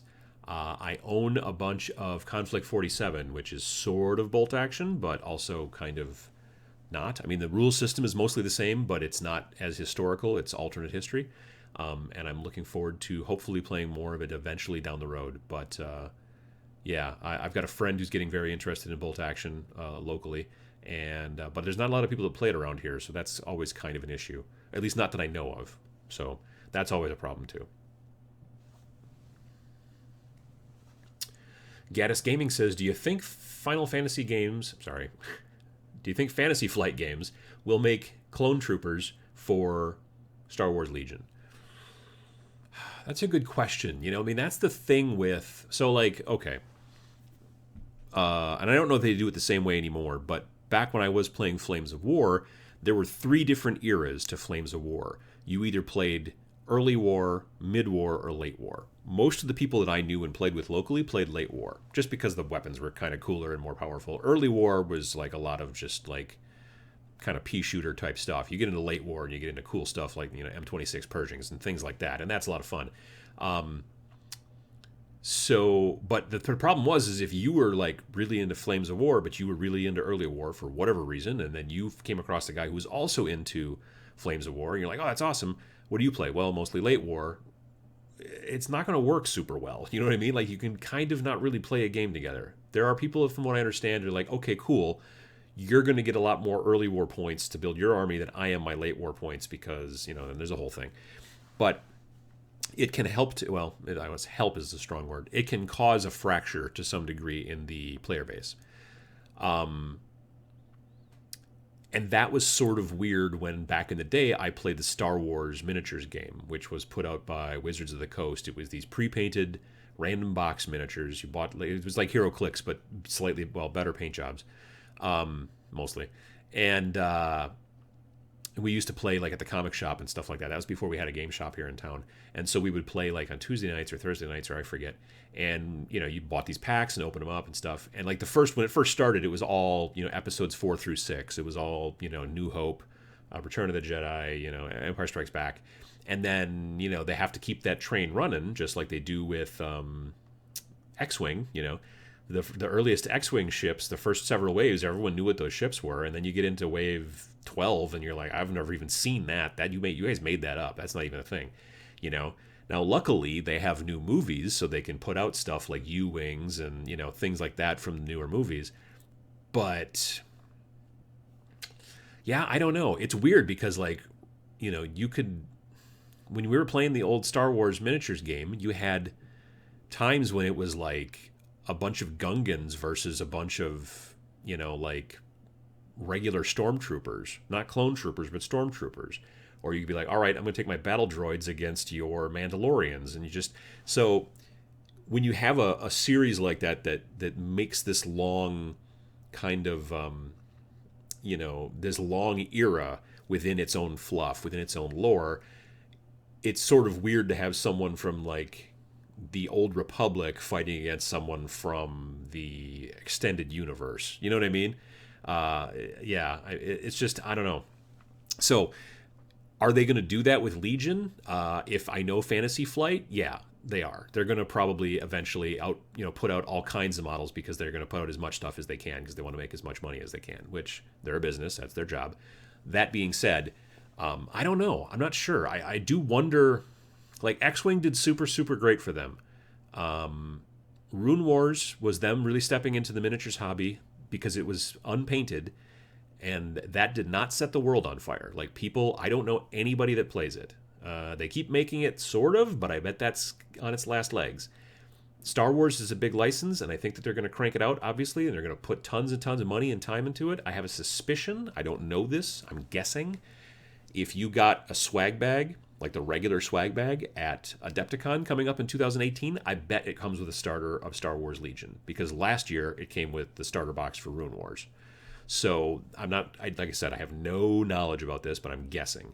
I could be wrong.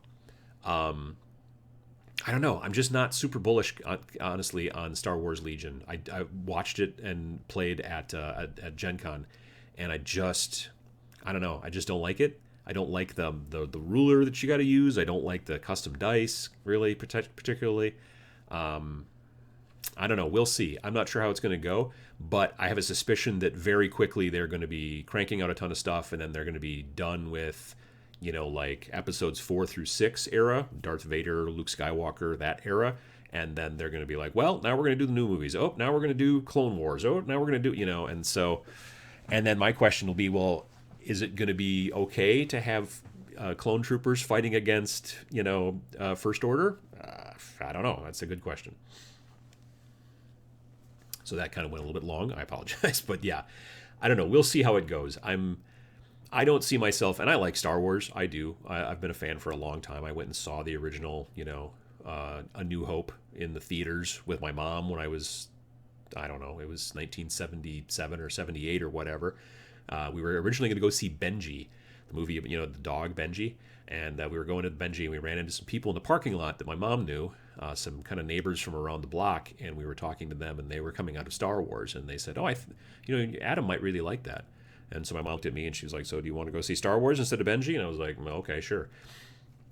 What would my life be like now if I had gone to see Benji instead of Star Wars? Who can say? Yeah, so I've been a fan for a long time, but I don't know that I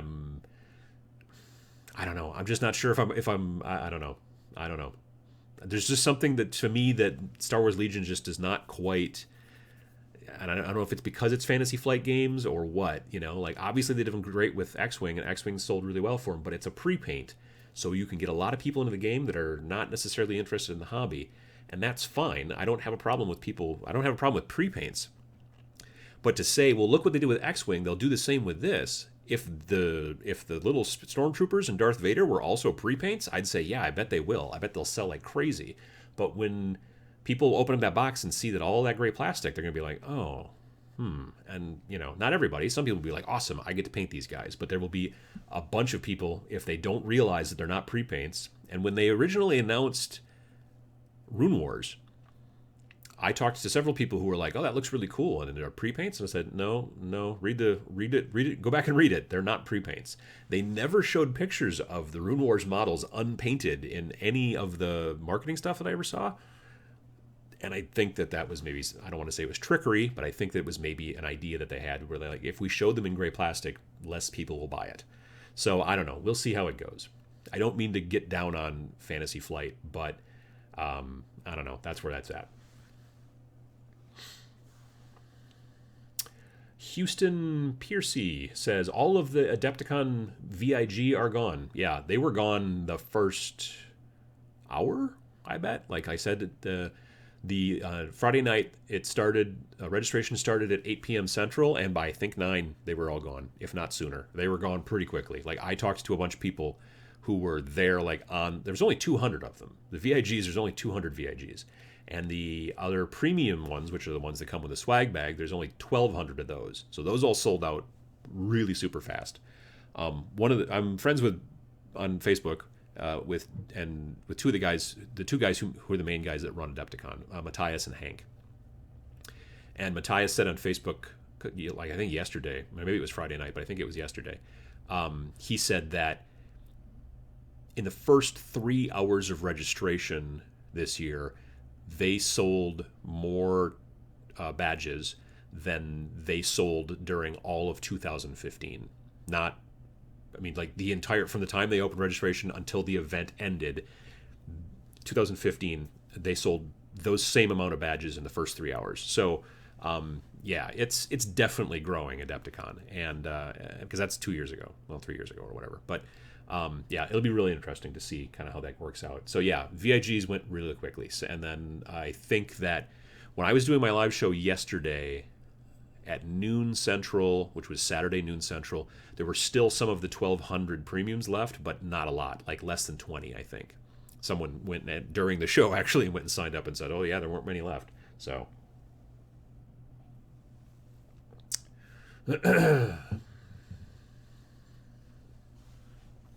VJ Morph says, "How would your life have been different, Adam? More dogs, less nerds, I'd say." Well, yeah, that's possible. I could see that.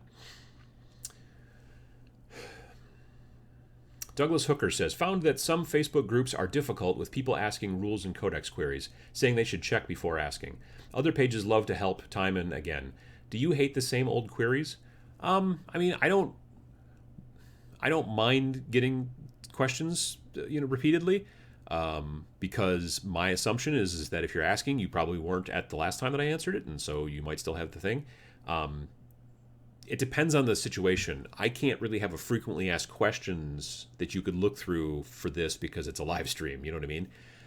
I know on some like subreddits, they have a thing saying, "Hey, before you ask the same question that everybody's asked a whole bunch of times, why don't you click over here and read the frequently asked questions, and maybe that'll help you out." That's the whole point of a frequently asked questions. So it depends. There's not a great frequently asked questions sort of system for Facebook groups. You can kind of like kludge around a little bit with notes or files, or there's a couple different little places you could do it. You could even try to make it at the part of the pinned post. Like I try to do that with the Paint Showcase Club, not so much questions about painting or anything like that, but more like, hey, don't post links in here, don't post your Kickstarter in here, don't post links to your stream in here, that kind of jazz. Like I don't post any of the videos that I do in the Paint Showcase Club. I don't post anything except for pictures of models that I've took, of the stuff that I've painted, and that's what I would like other people to do as well. But it depends on the crowd. Some people get tired of being asked the same question over and over again, but they have to understand if it was the same person asking the same question over and over again, that would be sort of weird. But if it's different people, you just have to assume that they didn't catch it last time you answered it. It's just the way it works.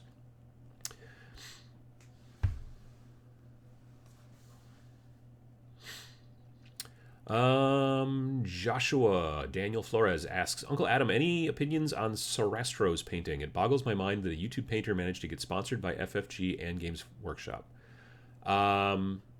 I've watched part of one of his videos once. They're really, really well produced. I heard from somebody, he said that he spends 40 hours roughly on each video, which is a lot.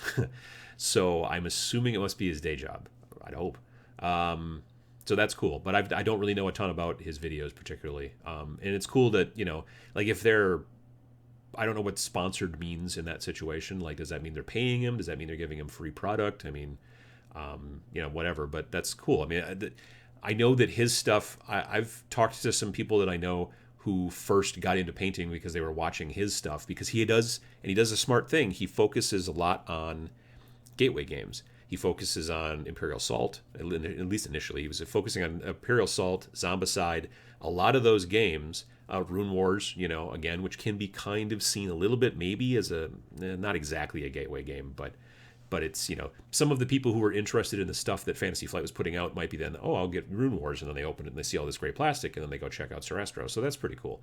I don't know much about them. Like I said, I've only really ever watched a little bit of one of his videos, and I was pretty impressed by the production quality. So that's cool.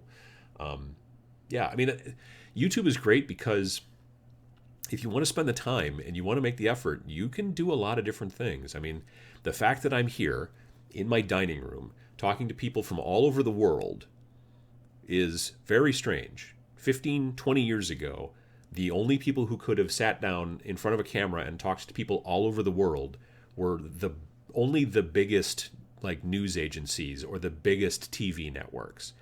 Like you're in NBC and you're, I don't know, is Dan Rather, was he on NBC? I don't know. Anyway, so you're some big newscaster and you're talking to people, but it's not necessarily going to Scotland. It's not necessarily going to Shanghai, China. It's not necessarily going to Tokyo, but at the beginning when I'm saying hello to people who are saying hello to me, they're from all over the world, and I'm using a $90 webcam and my PC and a decent microphone. But yeah, so it's amazing to me, and I just love the fact that YouTube has. I mean, for all the complaints people have about demonetization here and that and this and that and the other thing, it's just astounding to me to be able to kind of build a community in this way and to be able to make it have kind of like a worldwide stretch just because the technology allows it, and it's not that difficult. So anyway.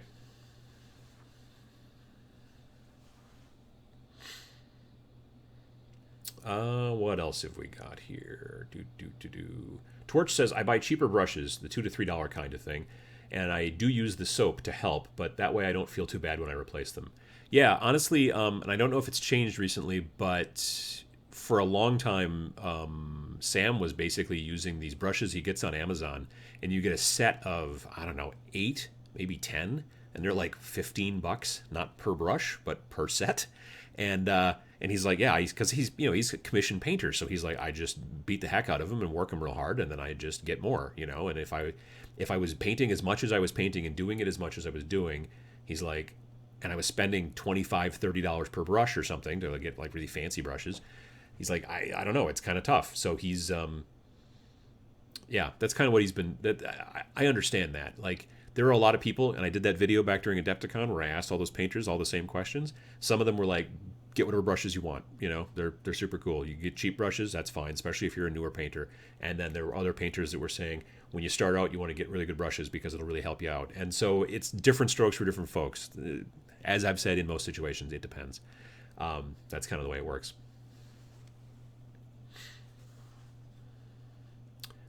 Headhunter says Sarastro's brush care is appalling, though. Dunk the brush right up to the ferrule. Ferrule? I don't know if I pronounced that properly. He's got to be sponsored at the rate he must go through his brushes. Yeah, different people, treat their brushes differently, too. Like, I don't try to dunk all the way when I'm going into paint. I try to, but I'm not super, super duper careful either. But then again, I'm also not painting for, crystal brush. You know what I mean?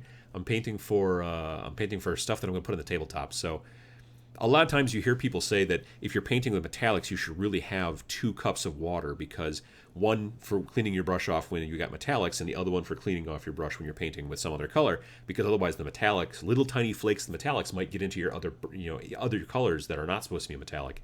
To which I generally go, all right. It's if there ever comes a day where I decide to make a really super cool like display piece, and I've got an idea in my head, but I haven't really gone forward on it, then maybe I'll get real fancy and try to have separate water cups. But I don't know. Having 2 water cups just seems like it's more likely for me to drink one, just because it's just anyway.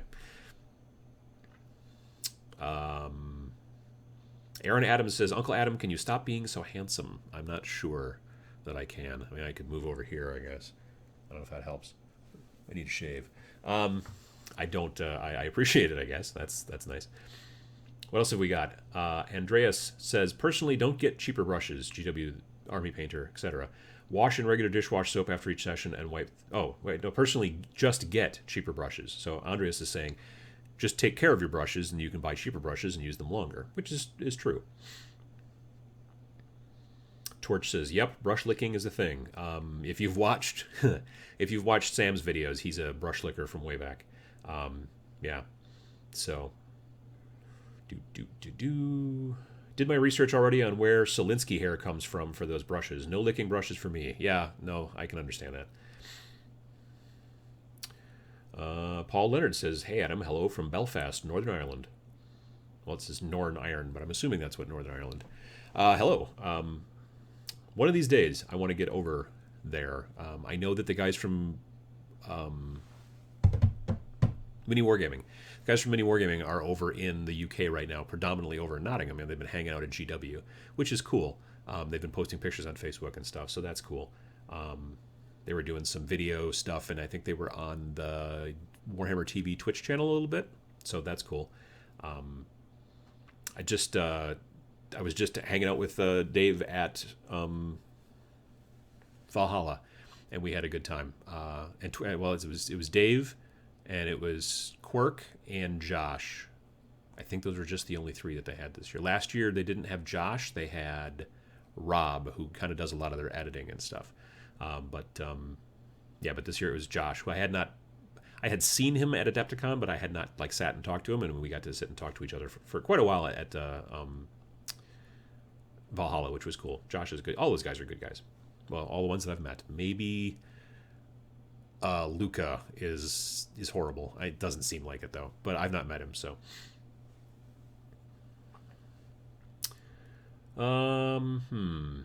What else have we got? Facebook groups. You don't have to jump to someone's aid on a rules question if you're fed up with answering. Getting awkward with new people is unnecessary. You need to share the love to grow the hobby.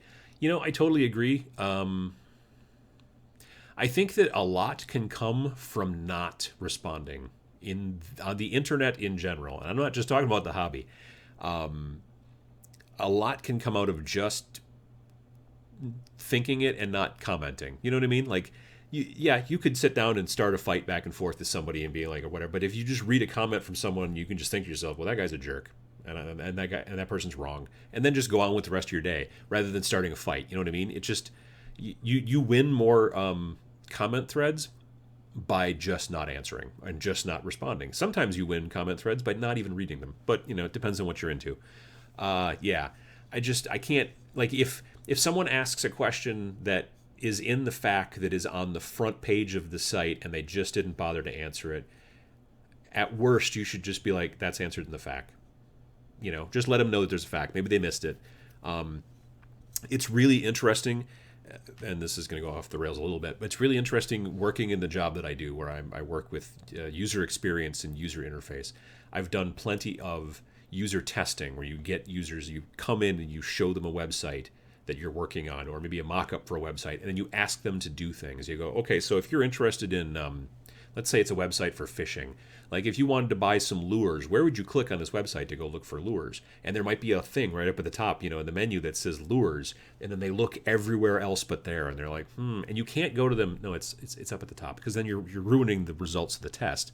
But you learn things where you're like, oh, maybe this is not as clear as I think it is. Maybe it's kind of a I'm too close to it sort of a situation.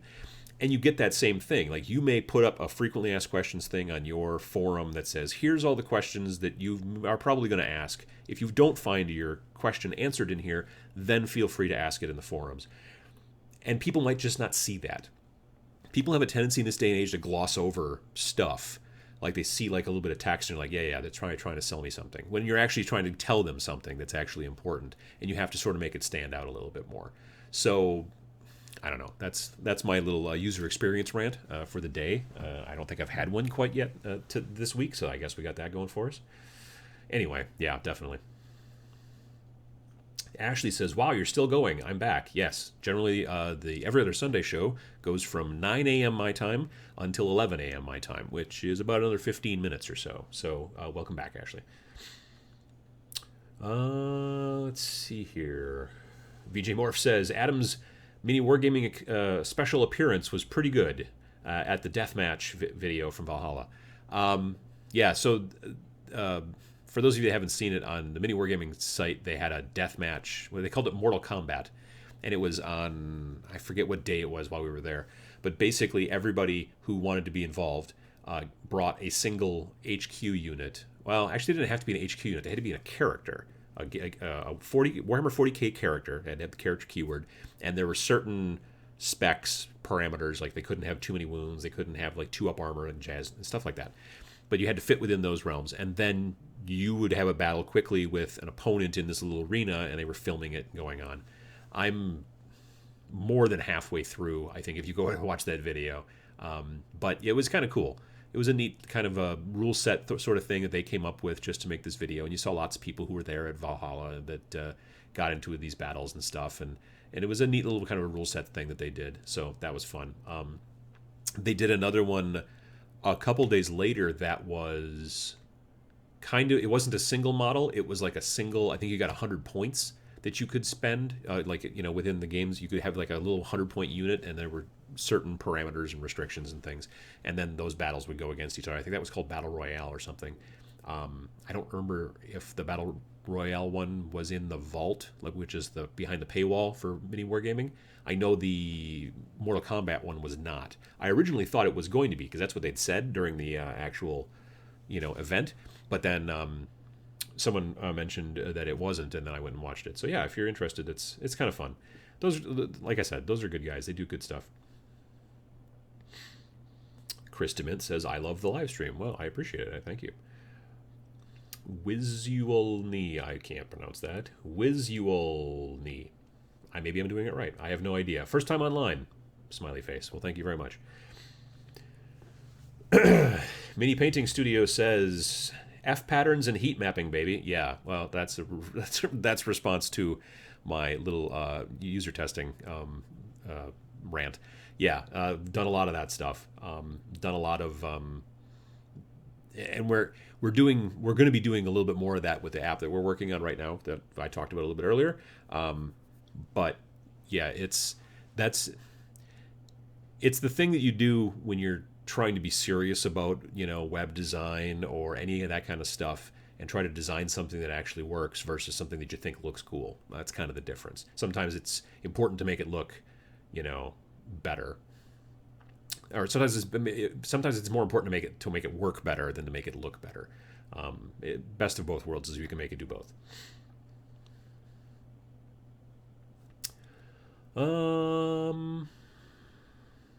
CWB Woodchip says, can't wait till your app is done. I've been collecting for 10 years and have never played the game. Well, you should see if you can find somebody at a local shop. If you've got local shops, I'm sure somebody there could work with you, and you could play some games and at least watch some demos or something to start. That would be a good place to go.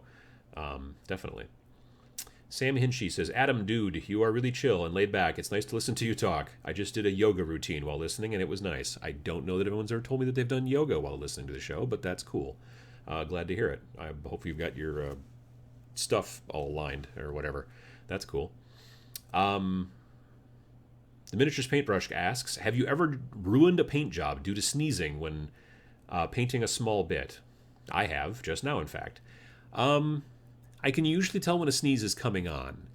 What I can't tell is coming on, and it hasn't been a problem for a number of years, but before we bought the house, we lived in this big apartment, my wife and I, and my hobby table was kind of in this big main room. It was kind of like a loft. And so, like right now, I do all my hobbying in the basement, and there's a door to the basement, which I keep closed so cats don't go in the basement. When we lived at the old place, there was no door because it was one big honking room for the most part.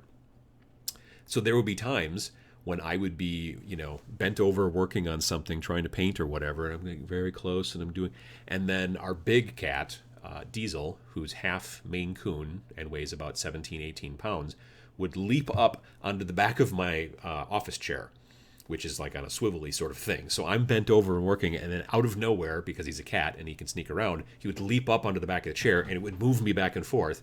And then that's messed up a couple of paint jobs a little bit. Not terrible, but enough that it has annoyed me. So that's because he just wanted to hang out and be, friendly. That's, I can't really judge him on that too much, but that's one of the many reasons that cats don't go in the basement. That, and also just because they would always, well, one of them, she would end up in the middle of my hobby table. Like, I would be not looking at the hobby table. My old setup was I had my computer table here, and then if I spun my chair 180 degrees, then I had my hobby table right there. So I was sitting at my computer one time doing something, and I didn't have headphones on. I wasn't listening to music. It was just, I was doing something, and I heard just the slightest noise behind me. Like, I think I've told this story before, just like the sound of like a brush just shifting like in a cup or something. It was just the slightest little tap. And I turned around, and there was our cat, who's no longer with us, Sapphire, and she was standing in the middle of my mess, frankly, of a hobby table, and just like, there was brushes and stuff, and she was just kind of standing there, like just trying to kind of tiptoe through it, and she was in the middle of everything, and she just looked at me and she was like, oh, hi. And she had just tapped like a brush and moved it in a jar, so I had to kind of reach over there and try to extract her kind of from the whole thing. So that's why I would end up, coming down to paint on something and finding like a weird tuft of cat hair stuck to something. And I'm like, well, how did it get up here? Well, that's because of tiptoeing through the tulips on my hobby table.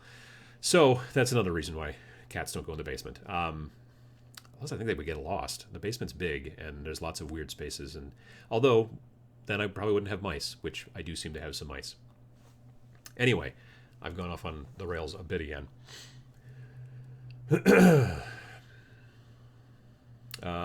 Really enjoying the live stream, stopping me from dying from boredom from my IT college work, software applications. This module is that boring, so thank you. Well, I'm glad to help.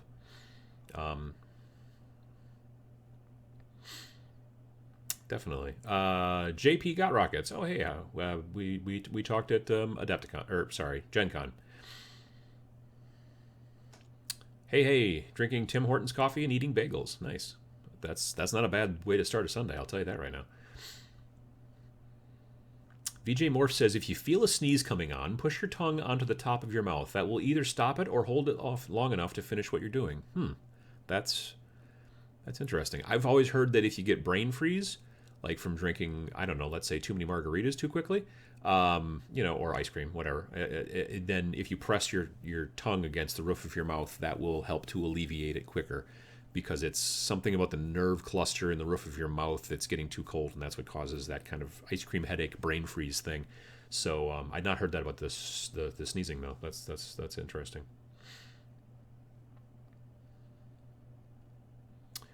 JP Got Rockets says, looking forward to Necromunda. Probably won't get the box, but definitely getting the House Escher box. Digging out my House Cawdor box soon. Yeah, I thought it was interesting that they were selling.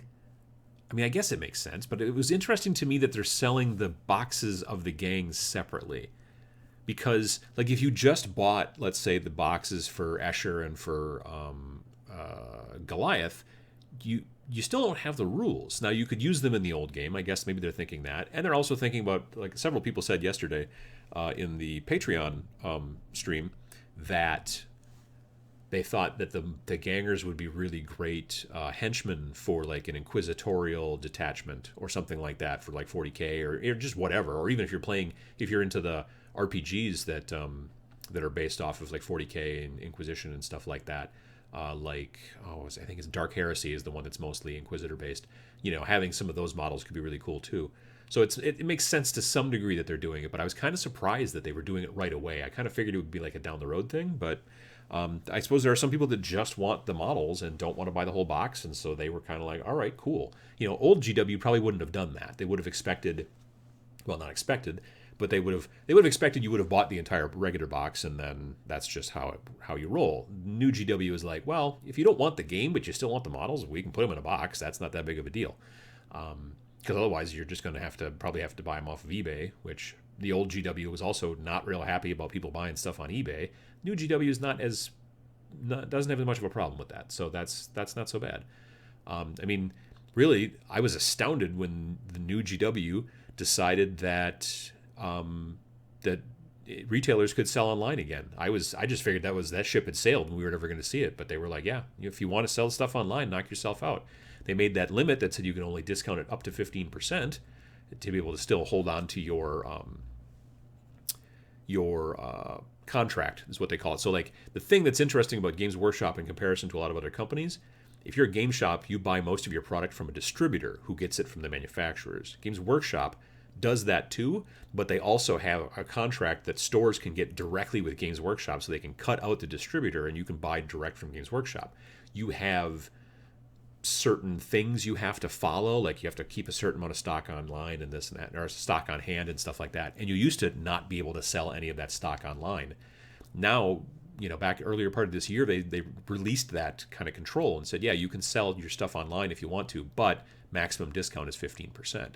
So that was kind of a very interesting thing that sort of cropped up. Anyway. Dan Anderson says, checking in from Denmark. Handy to have on while working the long weekend shift. Could listen to you for hours, mate. Well, thank you. I appreciate it. Iron Fang says, Uncle Adam, do you think that alternate activation will become the standard in future Games Workshop releases? Man, I wish it would. I really do. So for those of you that don't know what I'm talking about, or what Iron Fang is also talking about, the way that Games Workshop generally works right now is that, and this is in Age of Sigmar, this is in 40K, My whole army goes, I do all my movements, I do all my charges, I do all my shooting, I do all my all that stuff, and then it's your turn, and then your whole army does your thing. Most other games that we see these days have what's known as alternating unit activation. So what happens is that I move these guys, and then they shoot and do whatever they're going to do. And then you do a unit of your guys, and they go over here. And then it comes back to me. I'm like, okay, well, these guys have already gone, so I know they can't go again. And my guys have already, so I'm going to move these guys over here to do. And so there's a bit more strategy, because you're not just like, I'm going to do all my stuff, and you're going to eat a sandwich, and then just, peel guys off who die. And then it's going to be your turn, then I'm going to eat a sandwich and just peel guys off who there's a little bit more interaction, because you're constantly hopping back and forth.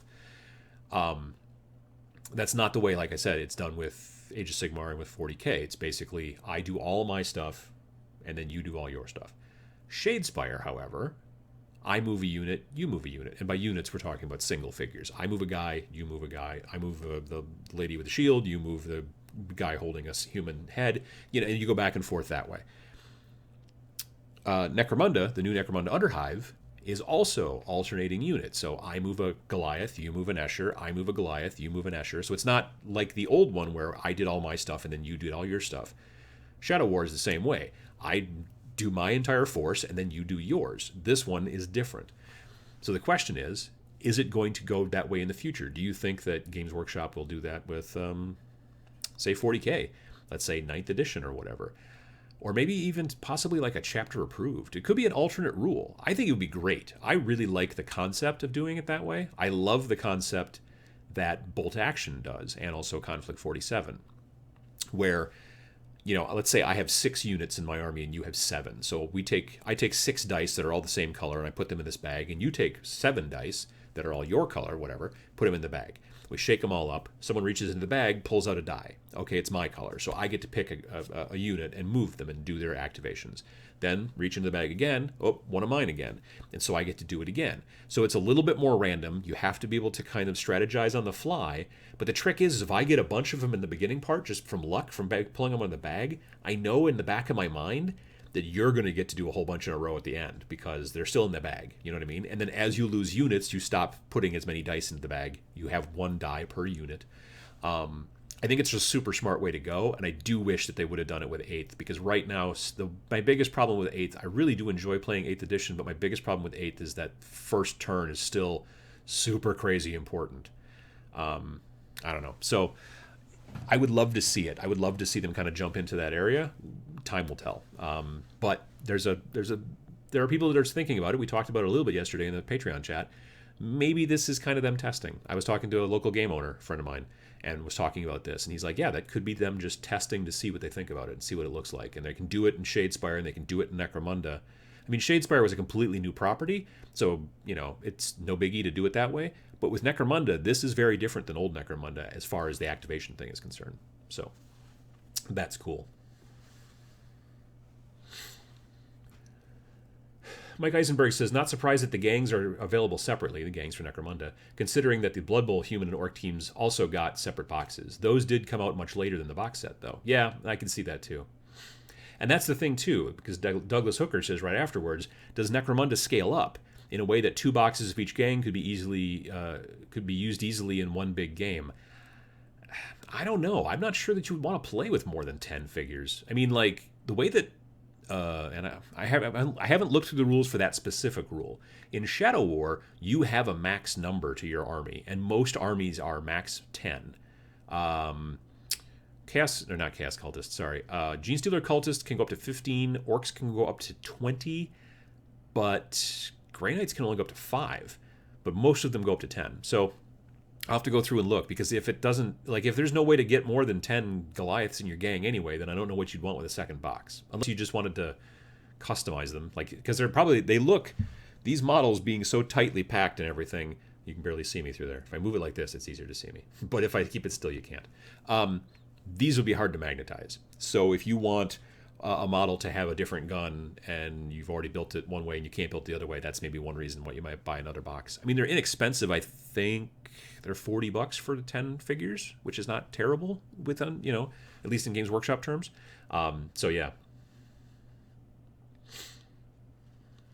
Iron Fang says it would balance the Alpha Strike issue, undoubtedly. No, that's true. That's true. Alternating activation mitigates the benefit of a first turn, too. Alternate activation is the best, says Houston Piercy. So, yeah, there's a lot of people that like it, I think. Terracotta number 9 asks, what kind of sandwich? Well, I don't know. Actually,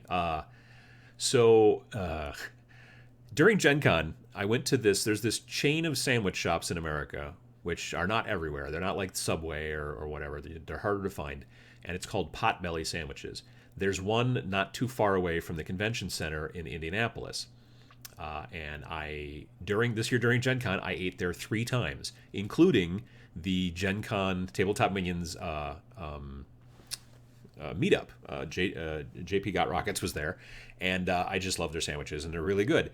And there's one in Milwaukee that I know of, and I think there's one kind of by Adepticon, sort of, but you got to drive a little bit maybe to get there. I think you have to go across a highway and stuff, so it's kind of a hard walk. But there's one down near Adepticon in Schaumburg. I was running a bunch of errands and doing some grocery shopping yesterday, and I was coming home, and there's this building that they had torn down out on the frontage road that was an oil change place, I think, and then for a while it was like one of those terrible, payday loan places. Tore it down, and they were building a new structure there, and it's been going up for a while. And I was driving by yesterday on my way home and found out that it's got a sign on it now, and it says Potbelly Sandwiches. So they're putting a Potbelly sandwich in my hometown. I cannot imagine. You cannot imagine how happy I am. So yeah, definitely. If I had to pick a sandwich, it's going to be a Potbelly sandwich. Obviously, I love their stuff. They're so good, and I was astounded. Like, I've only ever seen it like in bigger cities. Like, Milwaukee's the only city I know. Maybe there's one in Madison, but I don't think there is. I think Milwaukee's the only city in Wisconsin right now that I know of that has them. So I was kind of surprised to see one in Oshkosh. So I'm really looking forward to it. And hopefully I will not eat too many. The upside is that I don't work in Oshkosh. I work a little bit further north, so it won't be like I won't go there every day for lunch during work. I'll only be able to go there on the weekends. So hopefully I won't balloon up to 500 pounds. I'll only balloon up to 400 pounds, and it will be mostly all sandwiches. Anyway. Sorcerer Dave says, hello, folks. Got the chance to play Necromunda 2 days ago. Really enjoyed it. Well, that sounds good. I mean, if you liked the old Necromunda, there's not a lot of change other than the few things we've talked about. And if you liked Shadow War, honestly, there's not. My concern originally, especially once I saw the 2-dimensional, playing surface, was that they were also going to really extensively change the rules and make them very different, and they didn't, which was cool, which I've kind of talked about in the Friday video. So, Sam Hinchy says the Reuben sandwiches are the best sandwiches. Reubens are quite good. Esther says, people always complain about GW being too expensive, but Privateer Press seems to be similarly priced, in my opinion, and also inferior models, in her opinion. I don't like the resin or monopose. Yeah, when Privateer Press did finally start switching to plastic, which was kind of a resin plastic, not a full-blown, like it wasn't sprues, so it wasn't like full-blown PVC hard plastic. They were not great models. They were real bendy. Well, not even so much bendy as that it was like weird, I don't know, like the mold lines went in all the worst places, and it was not so great. So, the Noob Painter says, this stream brought to you by Potbelly Sandwiches. Man, I wish. Oh, wait, Tim J. Mills says that there's one in Madison in the West Town Mall. Well, I got this set there, though. Anyway, yeah, big fan of Potbellies. And evidently they're getting to be a bigger and bigger chain, which is probably why we finally got one here. Anyway, I've just noticed it's a little after 11, so I've been talking a little longer than I should. And I want to thank everybody who came and had fun and chit-chatted and asked questions. And I'm glad that I was able to show some of you guys some kind of close-ups to some degree of the Necromunda sprues, so you can kind of see some of the stuff that's in the box, see how very, very dense these sprues are with bits and pieces and all this stuff. I'm gonna turn it like that way, but there you go. So yeah, it's going to be a great kit to build. I'm really looking forward to doing that, and I'm looking forward to the extra little pieces of terrain, which I'm going to use in plenty of other games besides just Necromunda. So that's also, I think, a pretty good value. But anyway, I hope that everybody does well, and if you're in America, have a happy Thanksgiving next week, or this upcoming week on Thursday. If you're not, have a good Thursday anyway. And don't spend too much on Black Friday if you're into that kind of stuff, unless you really want to. If you've been saving up and you're going to buy lots of Christmas presents, knock yourself out. I generally try to stay home. I'm not going to go to the store and wait at 4 o'clock in the morning to get some deal. Anyway, I am going to go get lunch, though. Not sandwiches. We're going to the in-laws. So I'll see you guys in a couple of weeks, and I'm trying to think if there's anything else going on. No, probably not. I mean, I've got some stuff planned. There's things coming, but gotta have some surprises. There must be some bit of intrigue or whatever. Anyway, again, keep hobbying, have a good time, and thanks for watching.